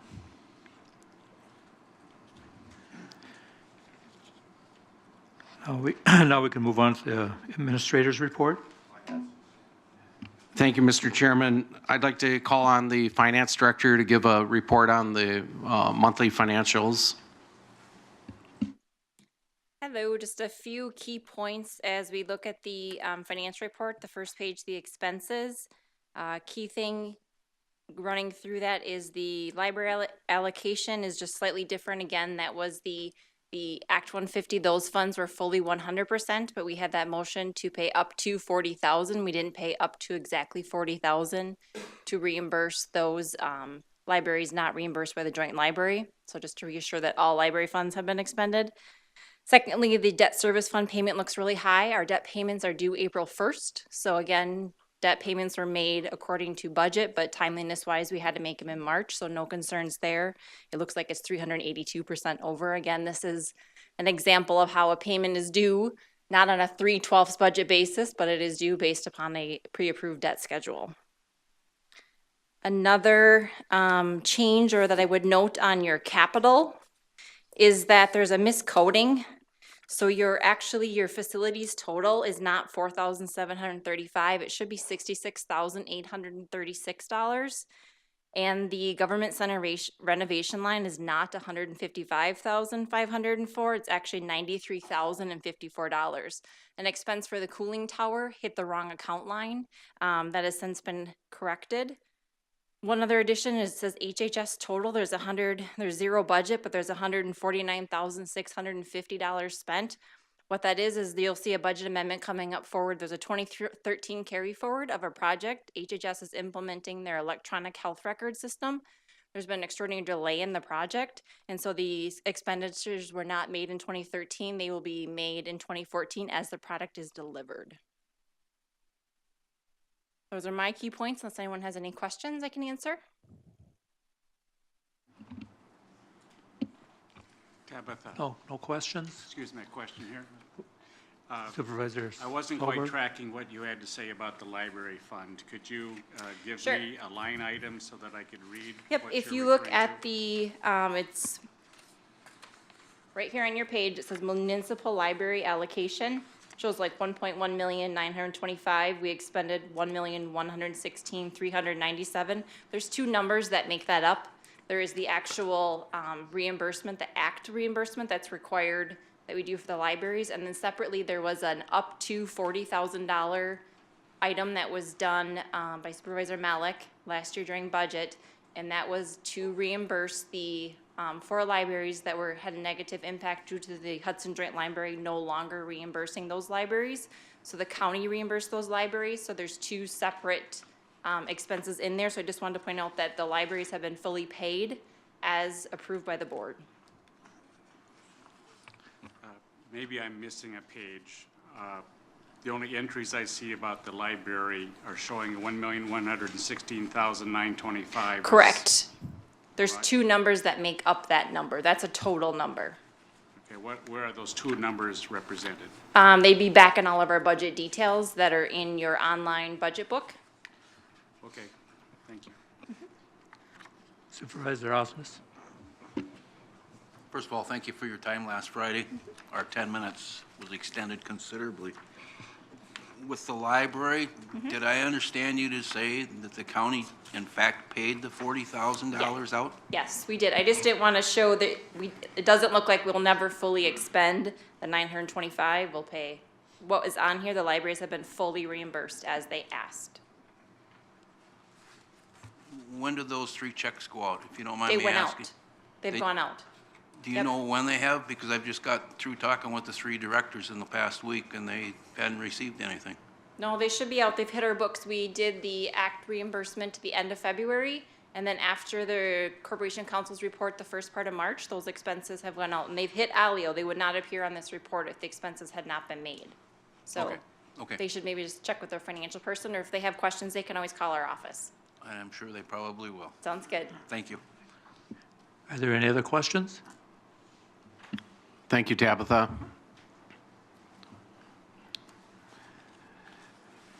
The next item of my report, just a few brief updates before I talk briefly about the capital projects update. All the standing committees of the County Board of Supervisors and the Health and Human Services Board have all had their organizational meetings over the past several weeks where officers were elected and regular meeting schedules were established. Chairman Larson and myself and Vice Chair Osnes will be scheduling a meeting of committee chairs in the very near future. I have to get with Roger, and we'll be setting a date for a meeting with the committee chairs, and this is just to go through some housekeeping items, logistics, and just talking about agenda preparation.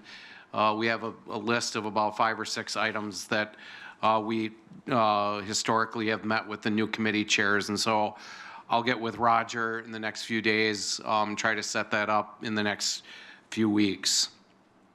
Tomorrow morning, Wisconsin Counties Association is hosting a Wisconsin WCA County Officials Workshop. That's tomorrow morning in Eau Claire. Several of you are signed up to attend. Those people that are leaving from Hudson will be leaving from the front of the Government Center at 7 a.m. At 7 a.m. tomorrow morning in front of the Government Center if you're leaving from Hudson. We're picking up several members in Roberts and Hammond and other points of interest. So if you're not going to be here, let Dave Osnes, Supervisor Osnes, know. But I have a list of who are to pick up in Hammond and Roberts. If it's some other location, get with Dave. On Friday, we will be attending a labor seminar, labor law seminar in Eau Claire. Several of you are attending that as well. Tammy Funk is handling the scheduling on that. I don't know exactly what time we're leaving for that, but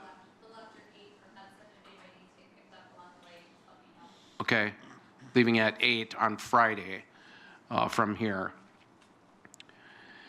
The committee of the whole we have scheduled is on May 29th. We'll be starting at 8 a.m. and going till noon. That's a meeting of the committee of the whole. It has one agenda item. And the purpose of that meeting is to update, to review the strategic plan which had been approved by the prior board. So we're going to do a quick review of the current strategic plan, and we are going to then be updating the strategic plan, or beginning that process, hopefully making some real good progress on updating the strategic plan with the new board. Within the next week, you will be receiving a survey. All county board members and department heads will be receiving a survey. It's a Survey Monkey. You will be able to respond to that survey. It will go back to the consultant that, or the facilitator that is helping us do the strategic planning. If you would complete that survey and return it, he will review the surveys and come prepared on the 29th to have a real productive strategic planning session. There again, that survey will go out within the next week. The St. Croix County Economic Development Corporation is hosting their 2014 member reception. I believe in your mailboxes, I don't know if they're at your workstations this evening, but Bill Rubin dropped off a one-page flyer for Wednesday, June 11th, beginning at 3:30. It goes from 3:30 to 5:30. It's the 2014 Economic Development Corporation member reception, which the County Board of Supervisors is a member of the St. Croix County EDC. What we will be doing, or what Bill Rubin will be doing, he'll be hosting a review of the bridge project, which we just heard an update on. The meeting will actually take place on a paddle boat, and we are meeting at 3:30 in Stillwater at the St. Croix Boat and Packet Company, and it's located at 525 South Main Street in Stillwater. A 2-hour paddle boat excursion, and we'll be getting a bird's eye close-up view of the bridge project.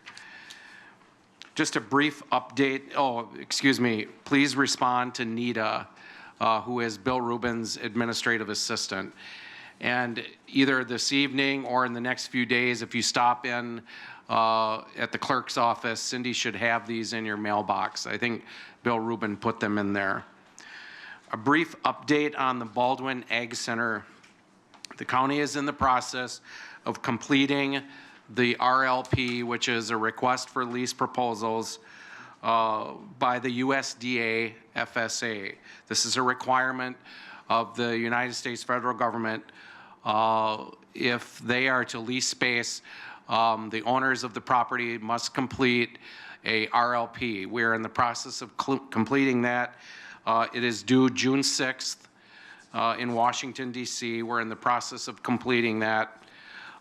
If we are successful with the federal government, the county will be committing to a 10-year lease with the FSA offices in the Baldwin Ag Center. We are also in the process of reviewing county utilization of space in the Ag Center, most likely keeping UW Extension employees and some community development employees who work hands-on with the ag community in the facility. We will also be looking at incorporating better space for the sheriff's office, those employees that are in the ROW program, which is the result-only work environment. In other words, employees that work in various departments that can work remotely. And this is a program that the county has been involved in for about 2 years. Employees that are in the ROW program have been trained along with their supervisors, so it's not an unsupervised work environment. It's closely monitored and supervised. But anyway, long story short, we will be utilizing some of the space in the Baldwin Ag Center to accommodate those employees, either from Health and Human Services or various other departments that have certain employees that are in the results-only work environment program. We will also be looking at enhanced community meeting space in the Baldwin Ag Center, including the possibility of a commercial kitchen, but we're looking into that.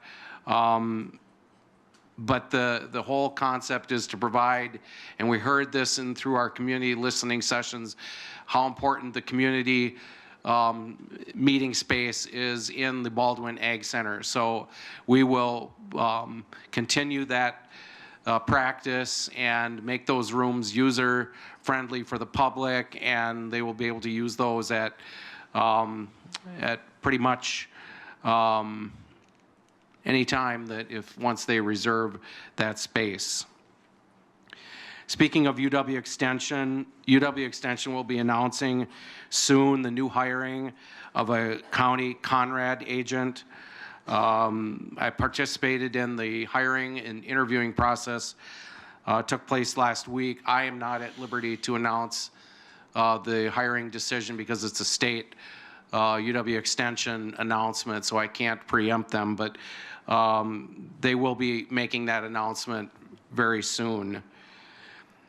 The administration committee met also and authorized the use of contingency fund dollars, approximately $31,000, to provide 6 months of funding for a drug prosecutor position. The Public Protection Committee also met and endorsed this action.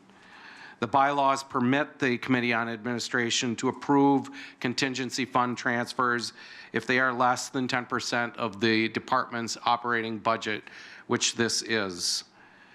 The 2015 budget will have to include this funding request going forward. It's not automatic that the funding will continue into 2015.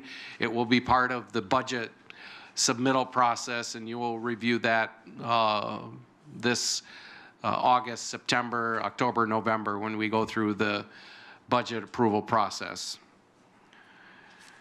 Mike O'Keefe, some of you may know the O'Keefe name, has been appointed by the Criminal Justice Coordinating Council as the interim CJCC coordinator. Mike is a state of Wisconsin retiree after working 31 years in the Department of Corrections. The former CJCC coordinator, after a short stint here, retrocessed back to his state position as a probation and parole officer. The Health and Human Services Board met and passed a motion to advise the Glenwood City Council to delay the annexation of the frac sand property for 90 days while the St. Croix County Public Health Department and the State Department of Health Services review the public health implications of frac sand mining.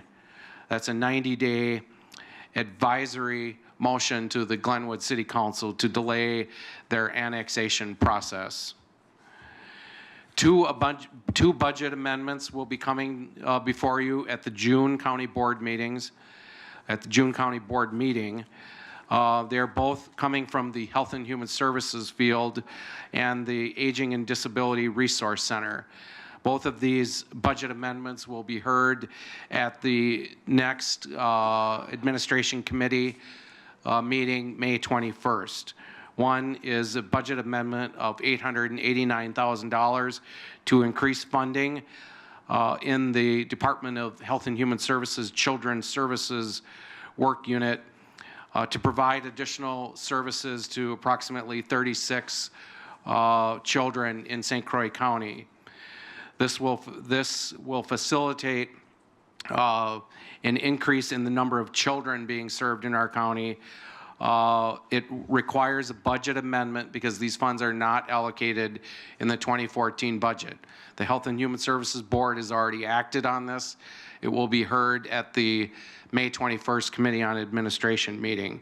Along with that is a budget amendment for the Aging and Disability Resource Center, $53,000 amendment in the 2014 budget to allow for funding for a dementia care specialist program.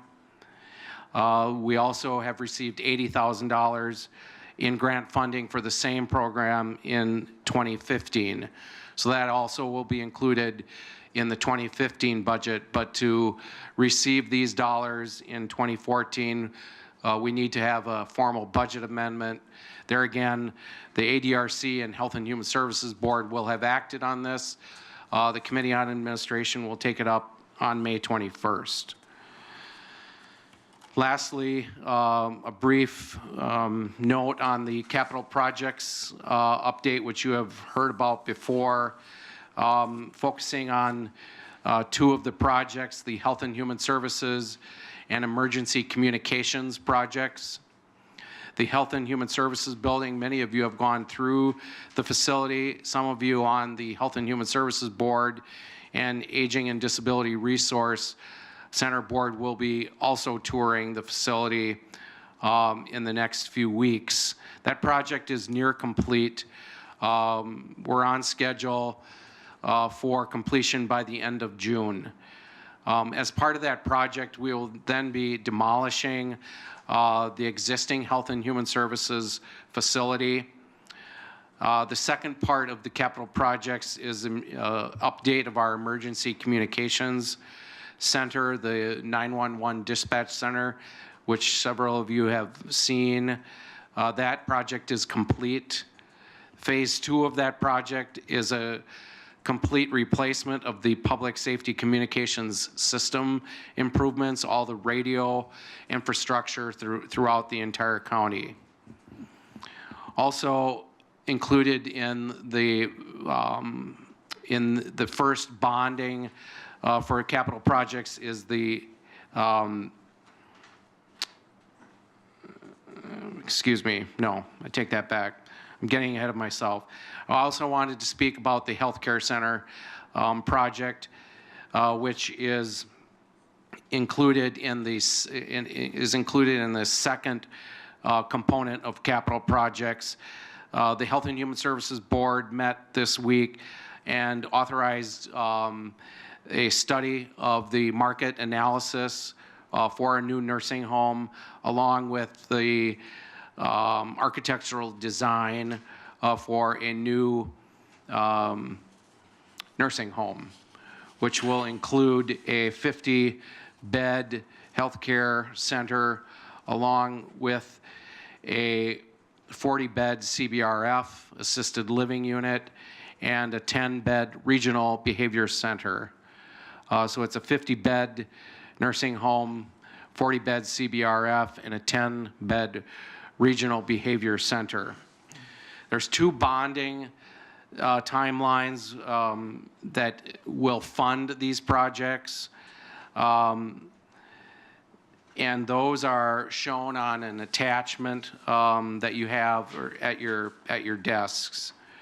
There's also a description of the costs for those projects.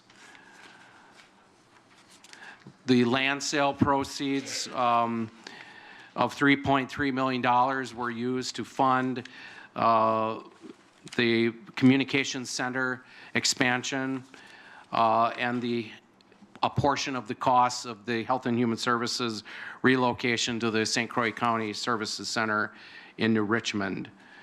The board had authorized the use of general fund dollars, which is common practice, until such time the board approves the bonding resolution, and those dollars then will replenish the general fund for any dollars that have been spent on the capital projects, which I've mentioned.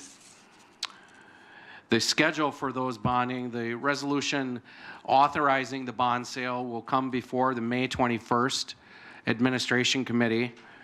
Then in June, at the June 3rd County Board meeting, it will require a 3/4 majority vote of the entire board, 15 members, to proceed with the borrowing.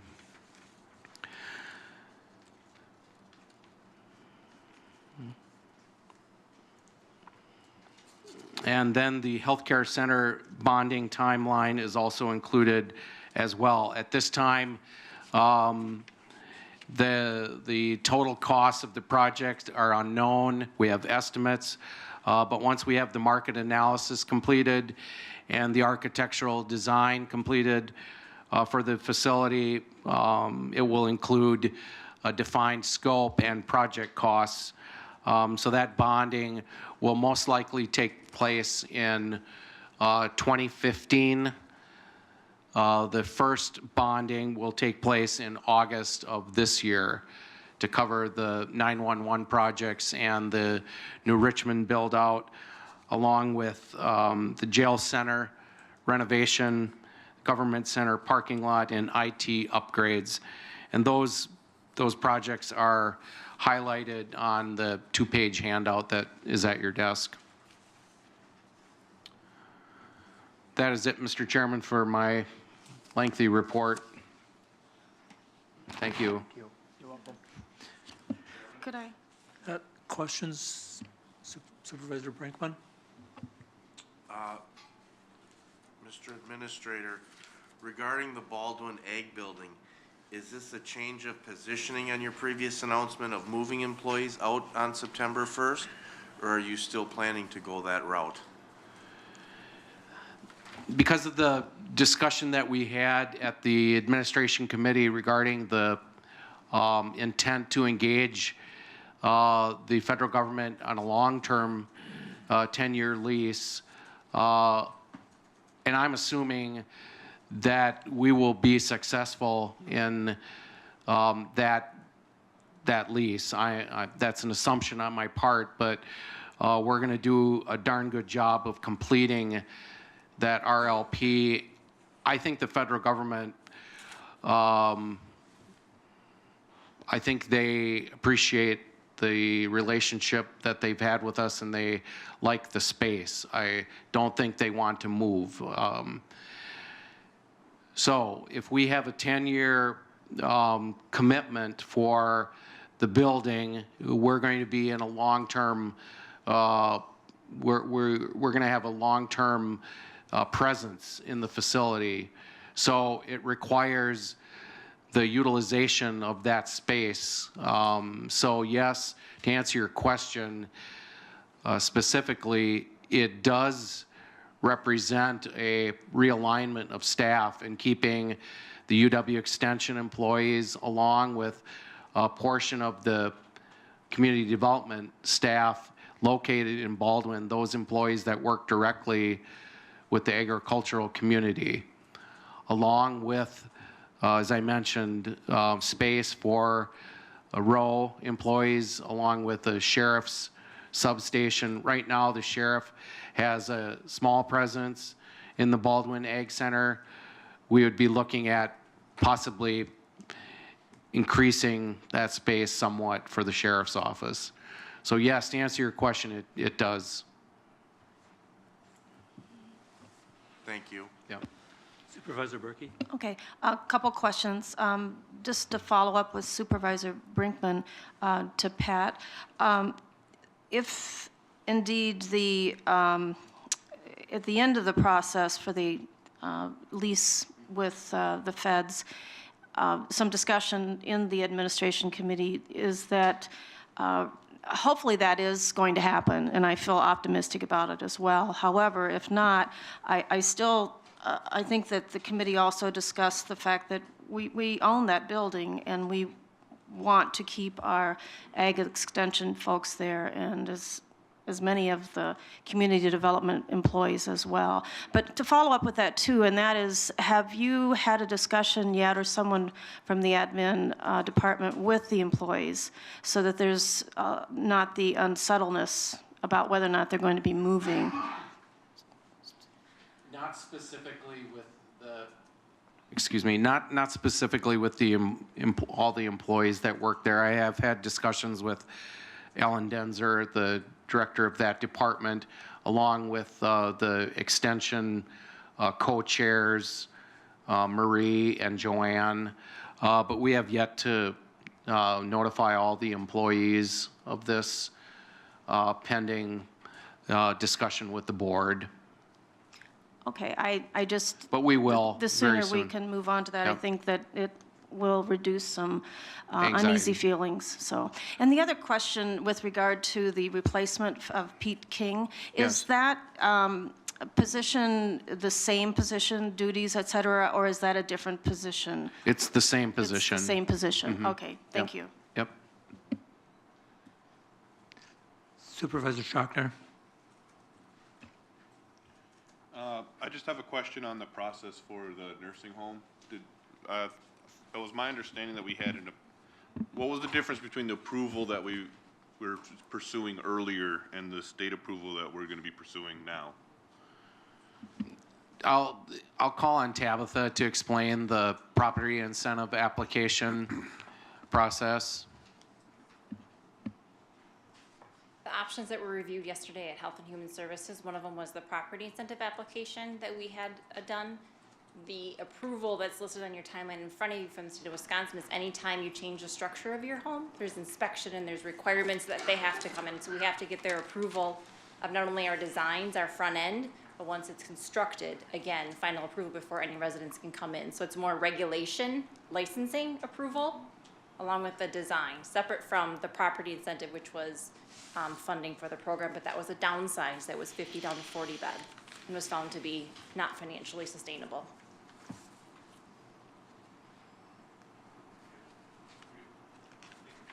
Supervisor Rain.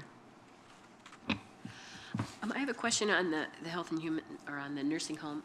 So you mentioned a market study and an architectural design will be done. Have firms been hired for that already? No. Tabitha? Our market study, we've been engaging Whitley, specifically Larry Lester has been doing a lot of our pro formas over the few months as we've been determining the financial components of the property incentive application along with other models. They do market studies, and that is one entity that we've received a quoted price on. The second would be the architectural design. As far as initial engineering and consulting, when we actually go to build and do everything else, that's when your full RFPs would go out. Right now, we're just doing some initial pre-planning as far as what would it take to get actual dollar amounts so that we can bring it back to the board, HHS board, and then this county board with actual numbers of what it would cost. So as of right now, no firms have been engaged, but we reached back out. Huffman did our property incentive application and has our initial design and has a good feel of our building. So I emailed them just to see about meeting with them initially to engage this first part of the service and what the cost would be if we went with them. We're looking at new construction, correct? New and remodel. So we would remodel or repurpose our existing structure, our nursing home, into the community-based residential facility or the assisted living, along with building 50 new resident rooms, repurposing and using the existing kitchen and laundry facilities in our existing home. That's a significant build structure savings. Again, but we need an engineer's opinion to confirm. Right. We've had, brief conversations, but I actually need an engineer and architect to come into the building to confirm that that is something that's sustainable and cost effective to repurpose those buildings. And then we would build or remodel therapy, beauty shop, the chapel, and then the regional behavioral centers yet to be determined once we have the market analysis for the need. Is that a remodel of our existing structure or is that a new build as well? That's what we need data. We need some hard numbers to determine that future. So you're looking at using Whitley and Larry Lester on a preliminary sort of basis? Yes. Or he will do, okay. And that's the same person who advised us initially when we made the decision to build? Correct, yes. And will there be an RFP process for the architecture? When the actual construction occurs, yes. For the design? For the design, yes. Okay. Thank you. Mm-hmm. Okay. Supervisor Hanson. Mr. Chairman, Mrs. Hanson, this would probably be for you as well. Have we done, I know there's a timing issue here, but have we done compare and contrast as far as the opportunity cost between the origination fees and the savings in interest rates between originating two different bond issues? And is it something that we would really benefit from having two different issues over with really a 6-month split, just waiting and combining this bonding in one bond issue? I don't know that we'll be ready to break ground in 6 months. With bonding, there are spend down requirements, so we may save the issuance cost of a bond. We'll still incur the same underwriting. Interest rates continue to fluctuate. Sometimes they go up, sometimes they go down. We've seen the trend go up. The faster we can lock in dollars, the better off we are. The nursing home, due to the timeline of the market study, I again, we've just made initial, the board approved yesterday. So once we get an estimated timeline of how long a market study would take, the Regional Behavioral Center, there's nothing like it in our region as far as we know. So that's gonna take some data to try to gather that, along with, again, the design, the architectural renderings are gonna take time. We need the HHS to be demolished in order, that is in the ideal perfect site for the new structure to go up. So that comes in when you get into bonding. The HHS would be, or sorry, the nursing home, the health center would be a 2-year spend down. And there's certain requirements by a certain point in time. And due to the fact that we are not ready to stick a shovel in the dirt, I don't know that it's a great recommendation to try to combine the two bonds because we would not be in compliance with bonding and that would cause its own issues. Along with bonding, if you stay 10 million or less, there's more competition, so we can get a lower rate because if you go over 10 million, banks lose their, the competition is less, so then we pay a higher interest rate. So it's also to our advantage to try to lock below 10 million to have that higher competition to get a lower rate. Supervisor Kessler? Could you tell me what the general scope is of the regional behavioral center? I mean, does that include emergency detention? Is that more like IMD committed individual that also has infirmities of aging, or?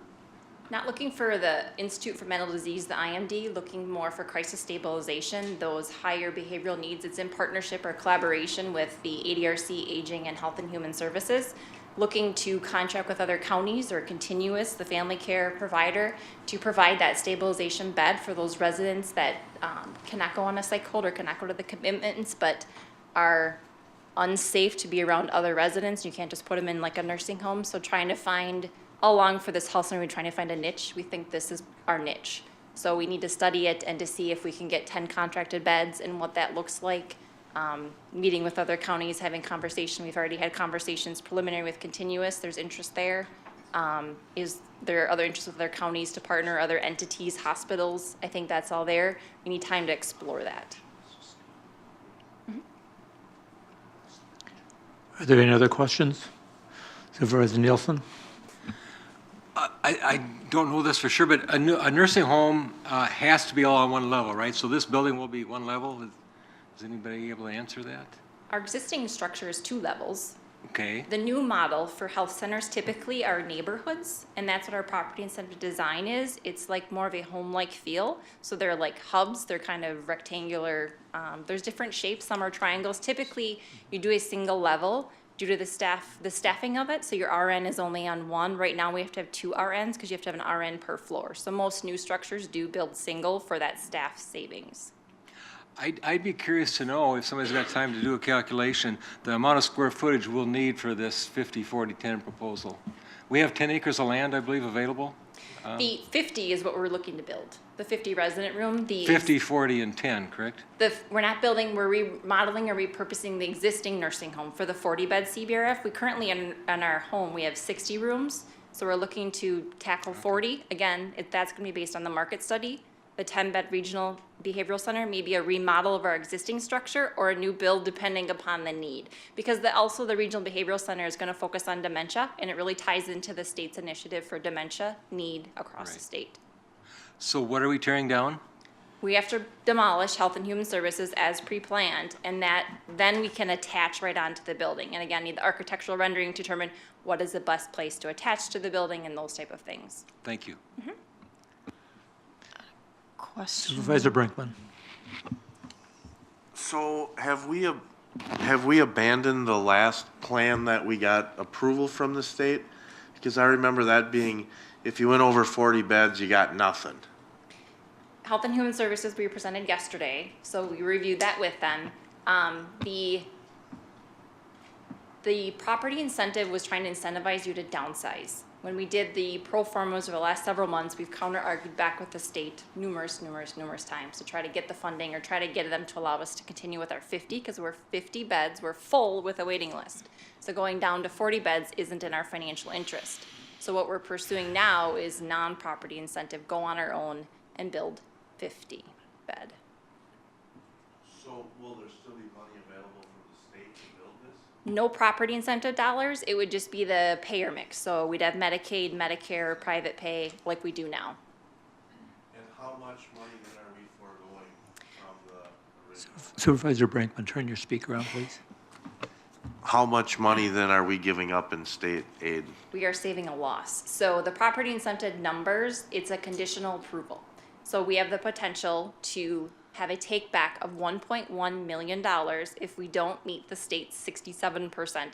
The thought being that of our 50 residents, 40, so 10 would go to some other alternative of care. If those 10, if any one of those residents goes to a nursing home, they don't go to like another community-based residential facility or assisted living, they're gonna take back $1.1 million from us.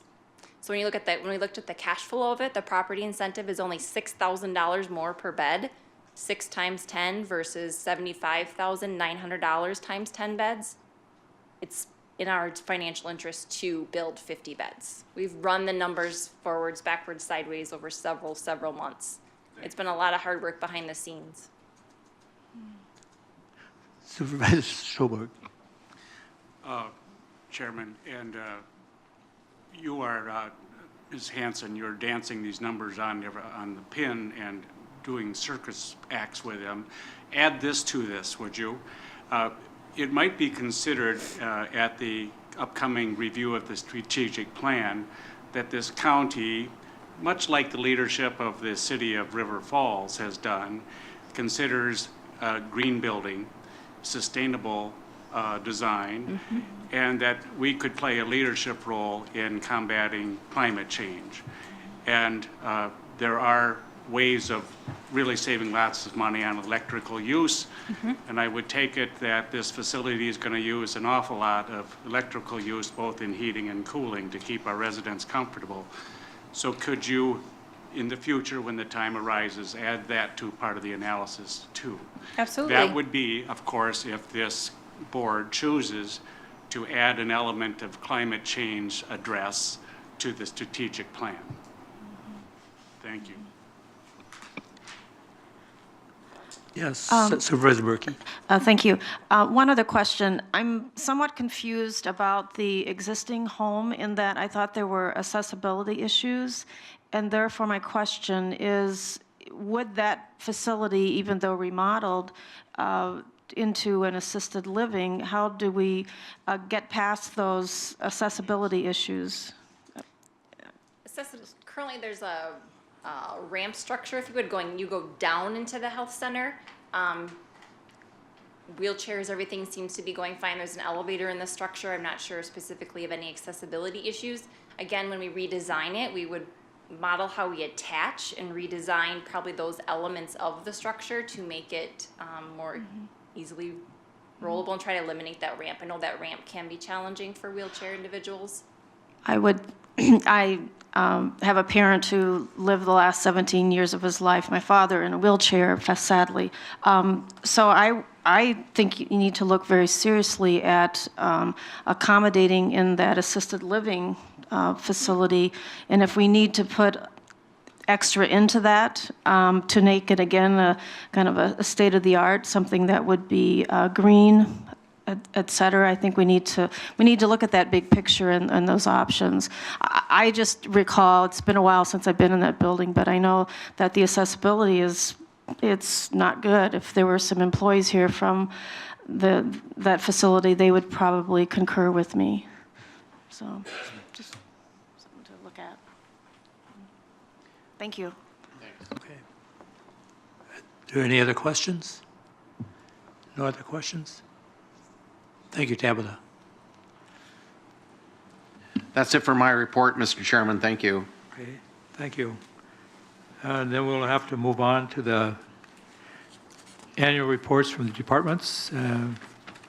Facilities Department annual report. Thank you all for staying for the facilities and IT portion of the presentation. Since I started 11 months ago, there's a lot of things been going on. I've been working with the jail staff in order to get the central control remodel design worked out, and then also work with a consultant so that the sheriff and the jail staff have a control room and a place where they can respond to incidents in the jail in a proper manner. We've also worked with the court commissioners in developing a hearing room that works well for them. They were instrumental in the design, and part of my presentation, I guess, is that facilities is a bridge. We build bridges between people like Tim Ramberg and Fred Johnson. We help their programs thrive, and they help me design places that work for them. The green initiatives, thank you, that's an awesome idea. I believe in that 100%. It takes a lot for a board to want to get into green building and saving energy because it costs a lot more money on the initial. The paybacks are longer, but it's great to hear that you're looking at that. That's awesome. So music to the facility guys' ears. The new building is going along well. Today I happened to be there to make the big executive decision that the gray epoxy paint was the right color and to go ahead and put it down. So you guys can sleep tonight knowing that we picked the right color, or I did anyway. Then also we got involved with this build out with the county employees and all the work that they did. The front area where the chairman and co-chairman and Pat sits, that was all remodeled and reused from the original benches and seats that you guys used to sit in when it was the round configuration. My staff, Bob Kanan, Mike Vold, they took a lot of time to change that old yucky oak into something that looks absolutely beautiful now. And I think they did a really good job. And you know, I asked them to come tonight, but they knew I was going to be late and nobody was going to be here for us. So it was like, so anyway, I just want to point out that, you know, we've been here and I've been working with several of you and then also the departments. Nobody's out there alone, and anytime anybody has asked for any kind of help from my end, it's been there. And we're getting there. I'll be happy in a year from now to look back and be able to tell you what we accomplished, because right now I've got so many things in the fire, it's ridiculous. And it's all going to take time to ferret out. It's been great that Tim's been open. We have the highway commissioner here.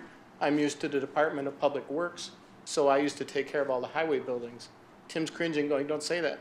But in here, he has the highway buildings are under him. So his billing, everything he does goes to the buildings as well. So I don't really get involved with that, although we did partner and go through and look at energy initiatives.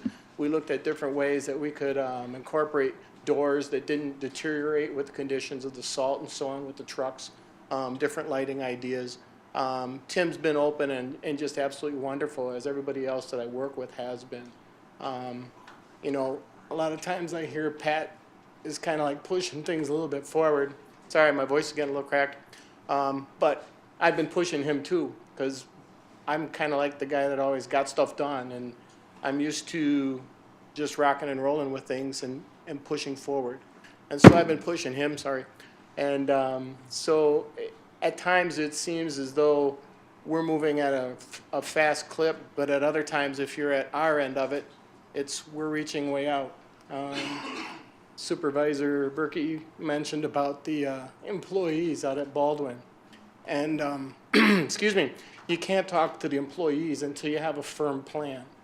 It's a real good idea to let everybody know what's going on, but until you really know what's going on, you really don't want to involve people and let them know that, yep, you're going to be here, but we're really not sure what the status is going to be. It's not a good idea. And so we are designing the space, and we're working to do that in a conscientious and stay in Baldwin manner.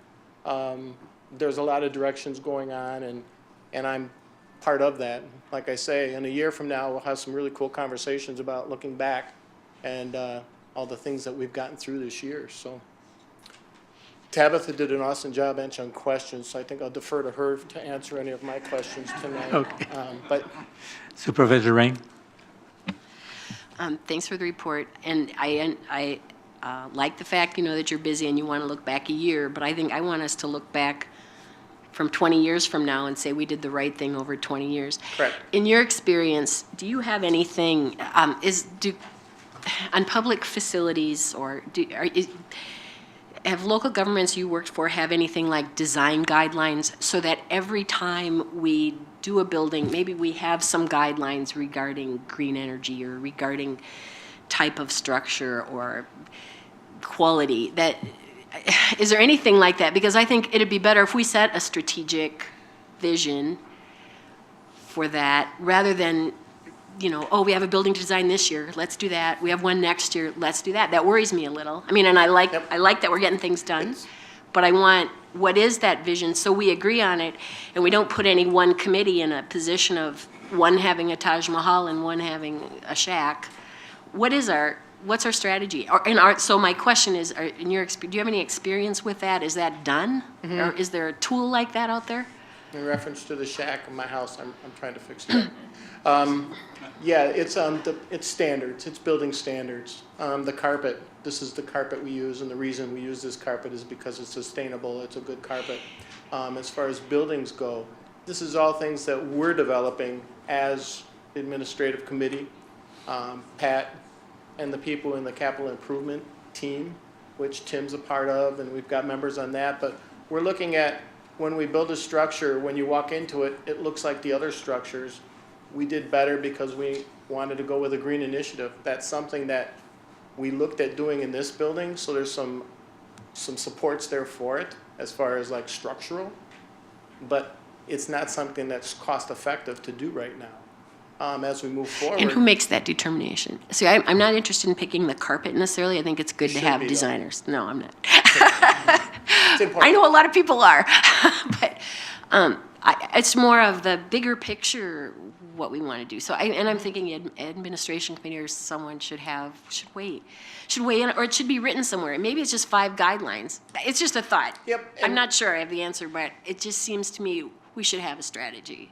And we are working towards that, and we've came a long way. I mean, it's amazing, the group, when we started to look at the capital improvement plan, we pulled a lot of things together, and part of that is doing it the right way the first time and not going back and revisiting it. Part of it is, I'm sorry to go to the carpet, but you want something that's going to last. You don't want to have something when you're Absolutely. So, and those kind of things, you know, with a concrete structure. I don't want to pick on Baldwin, and I'm not doing that. But Baldwin was built with wooden trusses and no fire prevention in there. There's no sprinklers in the building. That isn't the way that I would ever build a county building. There's things that we should do, and there's things that we should do and do it well, and that's something that we're looking at and something we're doing. So looking back, and I'm sorry, I got to go back to in the future, you'll see what you're asking for, and you'll have input into it. Thanks. Supervisor Nelson? Is the ag building sprinklered? No. Why not? When it was built, it was decided it didn't have to be. But if we own the building, we're the authority, have jurisdiction, we can put sprinklers in there. Just the same as the Hammond, I see you back there, Tim, the Hammond shop. Correct. I walked in there, first thing I did is I looked upstairs, right up. There's nothing there. The one thing we could have a real problem with is in the wintertime, if we don't have fire protection in the area and something burns up and turns one dump truck into another, this county shut down, a big part of it. Sprinkler protection is just as important as green energy, efficient space, emergency repairs, because our #1 commodity in there is the employees, okay? It's dear to me because I've been doing it 30 years. And for us to let it go by is not good at all. So. And I'm a member of NFPA, so Right. I understand what you're talking about. Part of the issue is that we aren't in these buildings to stay and defend. They're meant to exit and not be in the building. Granted, a sprinkler would help you get out faster and without spreading of the fire, but it isn't what we build these buildings for. Nowadays, modern standards, they're looking at doing it in residential buildings. As far as Tim's building, I think that was 1935 era. And I had this argument before where I came from. There was no alarm systems in park buildings where you have like $1 million worth of equipment sitting there. But that was just kind of, I don't know. I guess it was a government type of thing where do we have insurance? There's nobody in the building all the time. So to look at that, and I hear what you're saying, that's something that with the capital improvement plan, we can look at, incorporate going backwards and seeing about retrofitting these areas. And especially with the 10-year lease, that's something that we would want to look at. I bring that up though because of Agnes's question, standards of how you're going to build a building. That isn't a standard that we would ever want to have in the future. So that's what I was referring to. Right, but what I'm talking about is, it's not a standard, but it could really operationally stop this county when it's snow plowing season. Because if we lose a lot of these trucks, we're struggling, especially if it's going to be near the interstate. It's the way I look at it, because I work out at the airport, and we got millions of dollars of equipment there, and we have sprinkler protection for all of it. Because if we lose any snow moving equipment out there, the airport's shut down. That's millions of dollars. Well, but the thing is if we don't snow plow these roads and take care of people, or if we lose all our weed eaters or diggers or anything, or operational parts of the building, I think it's a small price to pay to make sure that these things are protected. And if we don't plan on protecting them, maybe we need to have a plan to maybe replace that building and have it updated. Because I walked in there and I'm like, I've been in farms newer than this. I agree with you. My plan would be to update the building and build a new building. Because if you notice the way it's laid out, it's broken in different sections, and it's kind of like a maze to even drive out of the building. Again, and I hate to defer it back to Tim, but as the highway commissioner, that's his function and that's his thing to bring forward. And him and I have talked about replacing the building. Yeah, You but know, I thought, not to cut you off, I thought this is a good time when we're talking about facilities, green energy and all the other things. We also got to remember there's other parts of the building that we need to and be progressive on. And that's one of the things I think is very important to make sure, yes, the employees are safe, but also our equipment's safe, that we stay operational. So, Good thanks. point, and thank you. Supervisor Hanson? Thank you, Chairman. I have to say, and I don't want to just waste everybody's time with a rhetorical question, but I do. We have a $1 million budget in risk management. Why is the professional staff in this county not bringing up sprinklers in our buildings before this month? We need to consider this kind of expenditure when we go into our strategic plan. Why are we budgeting $1 million for risk management when they don't see sprinkle heads and they don't say, gee, that's a problem?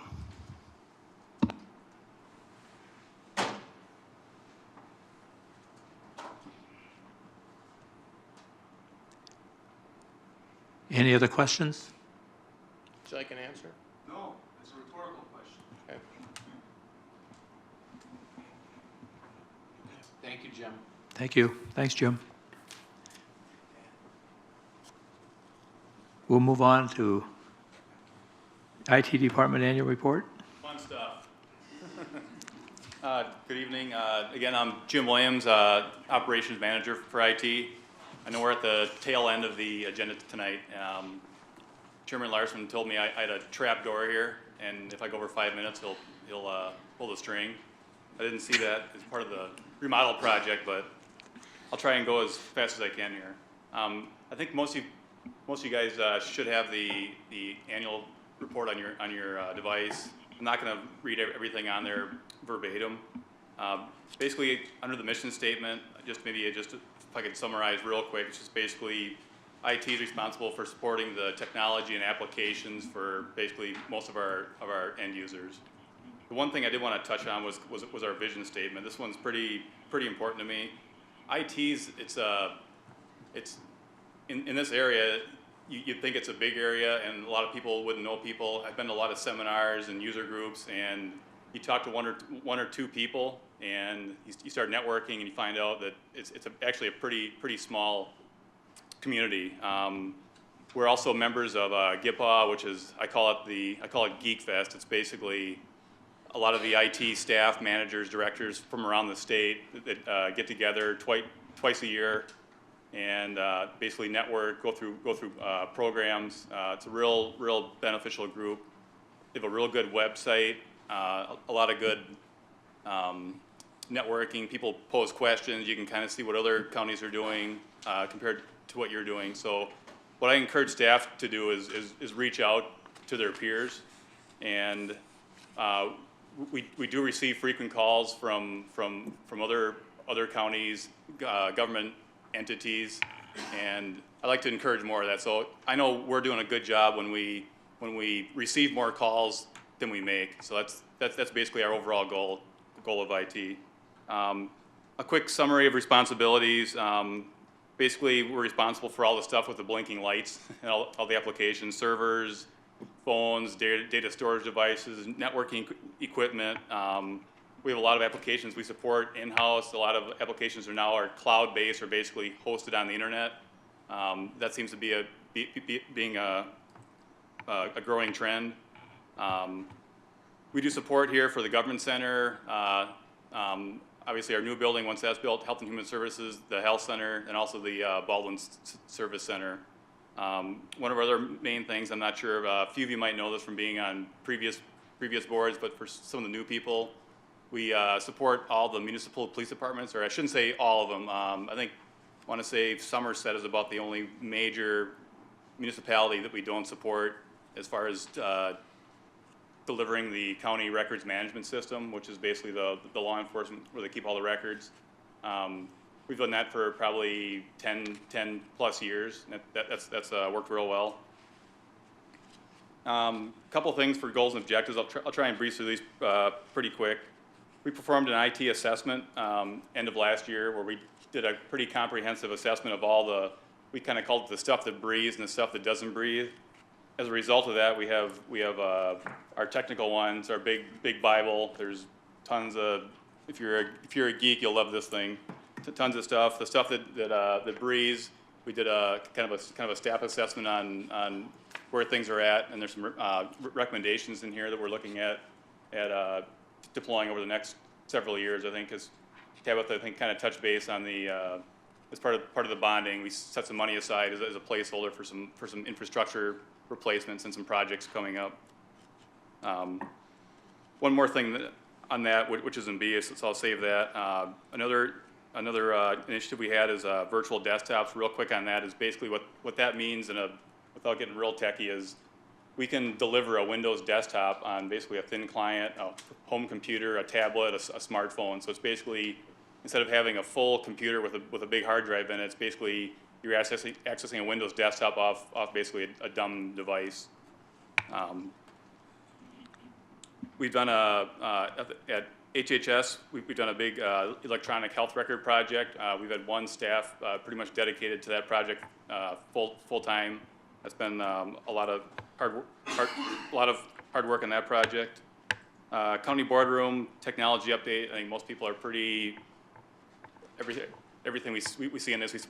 We kind of started that late last year and finished. And I know I've been taking notes in the back row there. I think I've writing down, kind of watching people to kind of assess. We've had some meetings to kind of hopefully pull together a final plan here on what layout's going to work best, all the technology and some of the workflows, just setting up the microphones, thin clients, all that kind of stuff.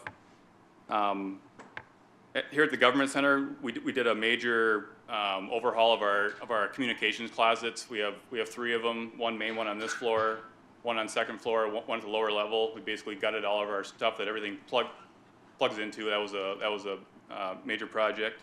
That's also going to allow for some expansion of our IP phone system, which we have at Baldwin, at the nursing home, or at the health center, and also at the new building. We have a few of those phones here. We're looking over the next, hopefully, year to replace all that gear. So basically, all the infrastructure's in place to finish that project. Part of the service center project, we're looking at our point-to-point connections. Basically, that's fiber optic, high-speed connections throughout all our buildings. We've really struggled the last 10 years to get a fiber connection from here to New Richmond. We just entered into an agreement with Baldwin Telecom, and they're going to provide point-to-point connectivity. We currently have it from here to Baldwin. We're gonna add on actually Hammond at the Highway Department, then a connection from here to the St. Croix Services Center, and then also from the Services Center back up to the Health Center. So we're gonna have a high-speed network, which I'm as far as geeks go, I'm really excited about that. That was a great opportunity for us. We increased our internet connection at this building from 50 megabytes to 100 megabytes, and it was like an extra $20 a month, so a no-brainer. We did a county intranet refresh. We currently host our external-facing website through a company called GovOffice. we used to actually develop our own intranet internally, so we since leveraged GovOffice to post our intranet site too. So it's kind of more of a employee resource site. We processed over 4,000 calls and work orders last year. On knowledge sharing, one of the recommendations from the assessment was to set up an IT steering committee. Basically, our initial plans with that is basically developing a plan to systematically plan strategic IT projects and initiatives, and that's going to kind of parlay into our capital improvement plan. We kind of have a form that will go out with the department's budget packet that'll basically request their project. We'll look at how much it's going to cost as far as dollars and also for human resources, and kind of get a better handle. We have some projects now, it's just middle of the year, someone says, I need a project done, and we get too many things scheduled at one time, so I think this will help kind of coordinate and plan those projects better. We also have a lot of staff here also participate in a lot of staff committees, Safety and Security Committee, HIPAA Committee, Social Media Committee, and Role Committee, just to name a few. Next page, there's just some budget. Our department really doesn't generate a whole lot of revenue, so it's just basically showed our last year's budget, this year's budget. I think that's pretty straightforward. IT itself doesn't apply for any grants. We do assist other departments that do have grant needs if there's a technical component to it. If they need to buy computers or need communication lines, we assist with grant writing. A few issues, concerns. One of our biggest challenges right now is the mobile technology evolution. It's basically created a lot of device proliferation where people used to have just one. You'd come in, you'd work at your computer, you'd have one device. Now everyone's got a smartphone. Some people have their personal phone, their work phone, a tablet, a thin client, laptop, computer. So it's definitely a strain on IT resources to support a lot of devices. That kind of parlays into basically trying to meet the department needs as IT resources are in high demand. A few solutions to that, we're relying a lot of our partners. I know with cell phones, we've been managing a lot of that internally. We're starting to reach out and let more of our account managers handle a lot of the ordering and support stuff that we can basically, I wouldn't say outsource, but they can kind of augment our department and kind of help out. Ordering, same thing. We used to do a lot of our ordering internally. Now we have a partner. We purchased off the state contract. We just call them up, so we need 2 computers. The pricing's all squared away. A few days later, they show up versus us trying to beat up vendors to try and save $1 here or there. One last thing on there, we're looking at going with managed print services. So instead of warehousing hundreds and hundreds of toners, we're going to let basically the professionals manage our print services. I think there's also some big opportunities there to save a few dollars too in those costs. Typically, they say when you implement those types of programs, either break even or even save some money. So I'm optimistic there that we can save a few bucks.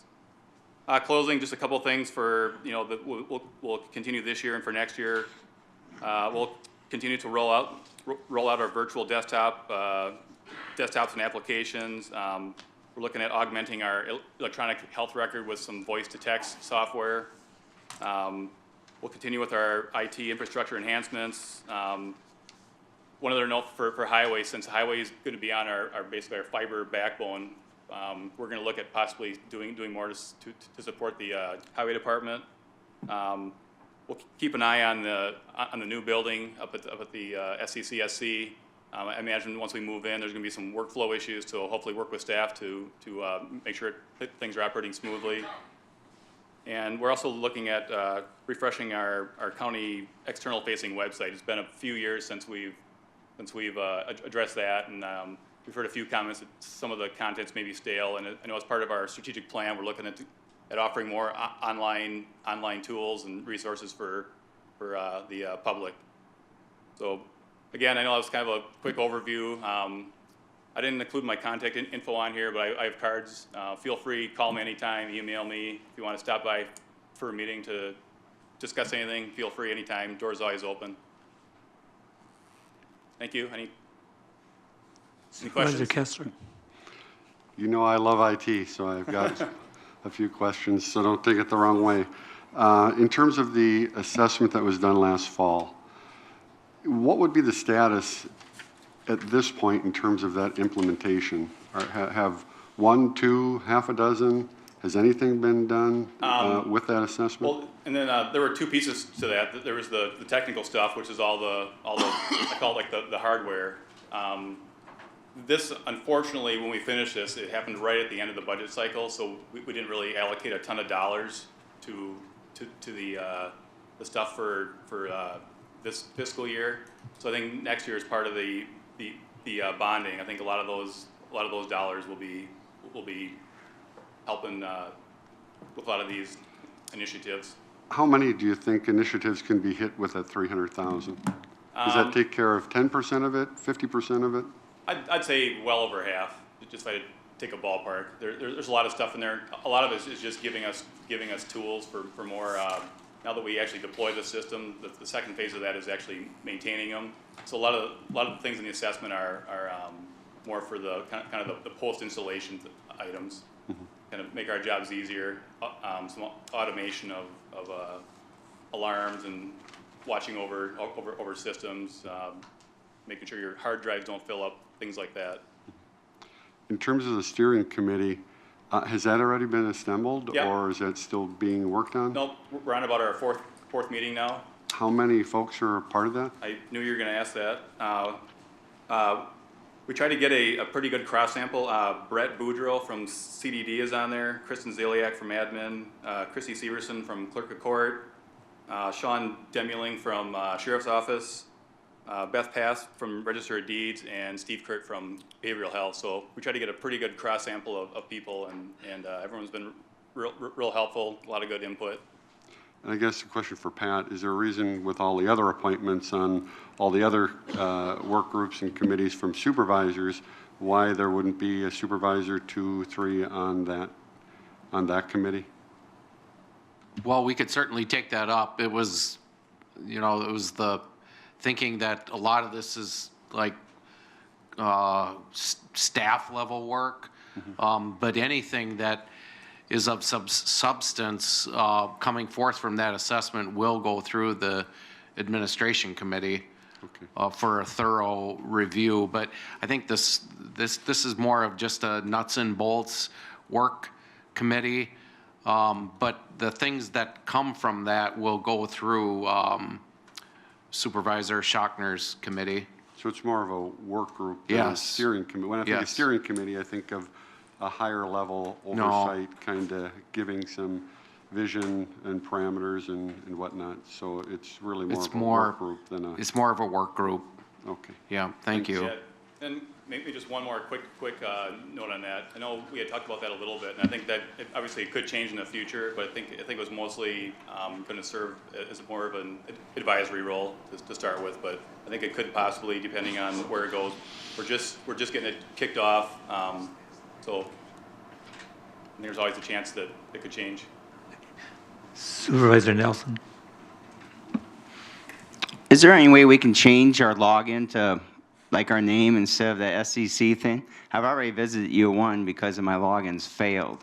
And I think I know why the reason it failed, because I went to some old emails prior, and somebody might have been going in to clean them out.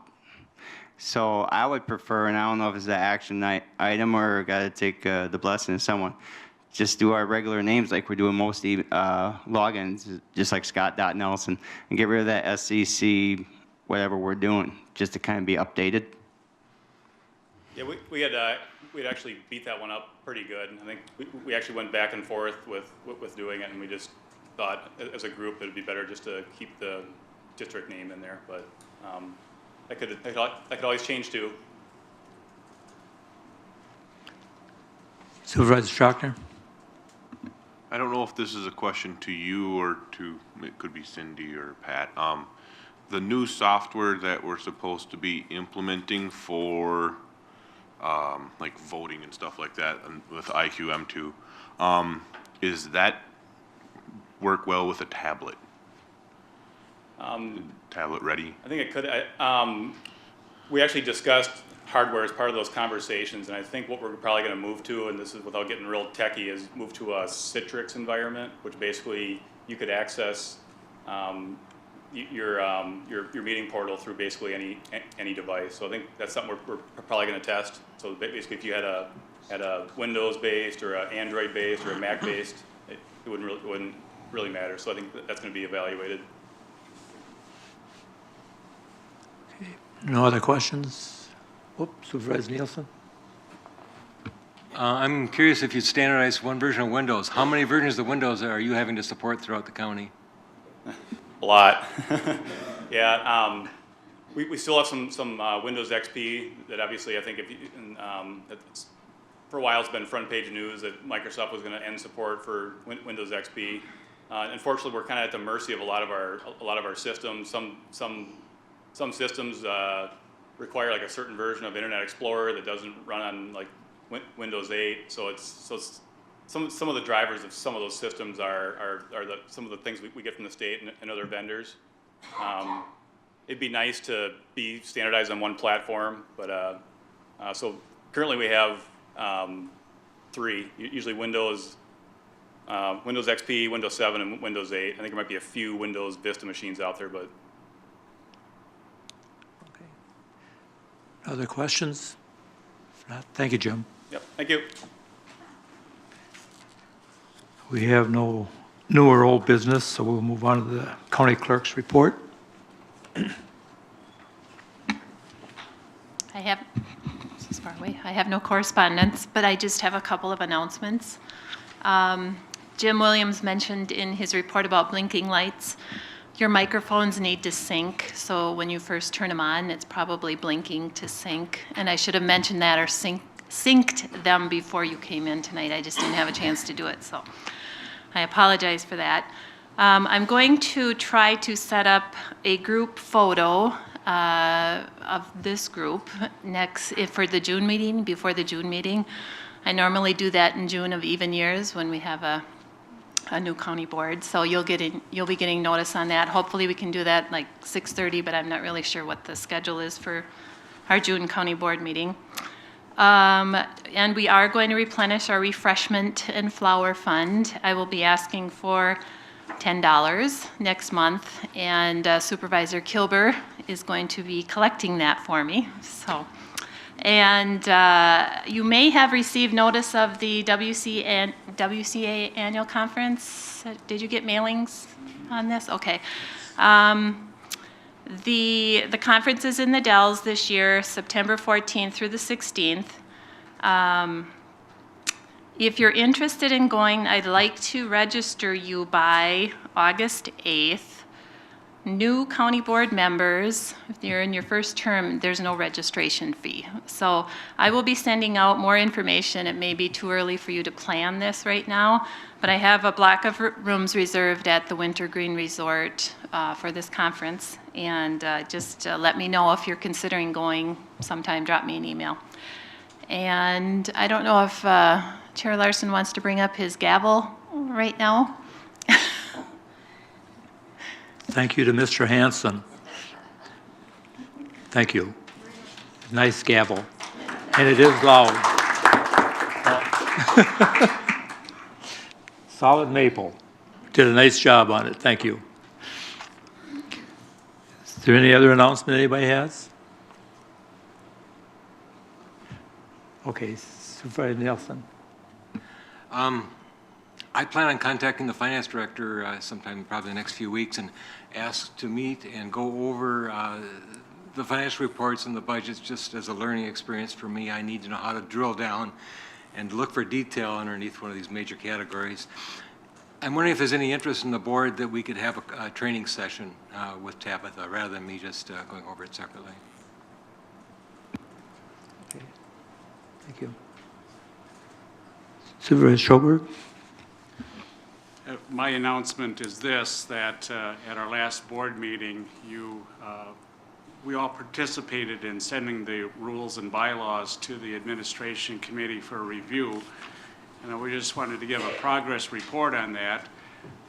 The administration committee is taking this seriously. I undertook to evaluate our bylaws as well as the prior bylaws because Paulette gave me all that stuff. And so I condensed that and put it in a form of questions. So at the next administration committee meeting, we'll be examining the fundamental questions on St. Croix County governance.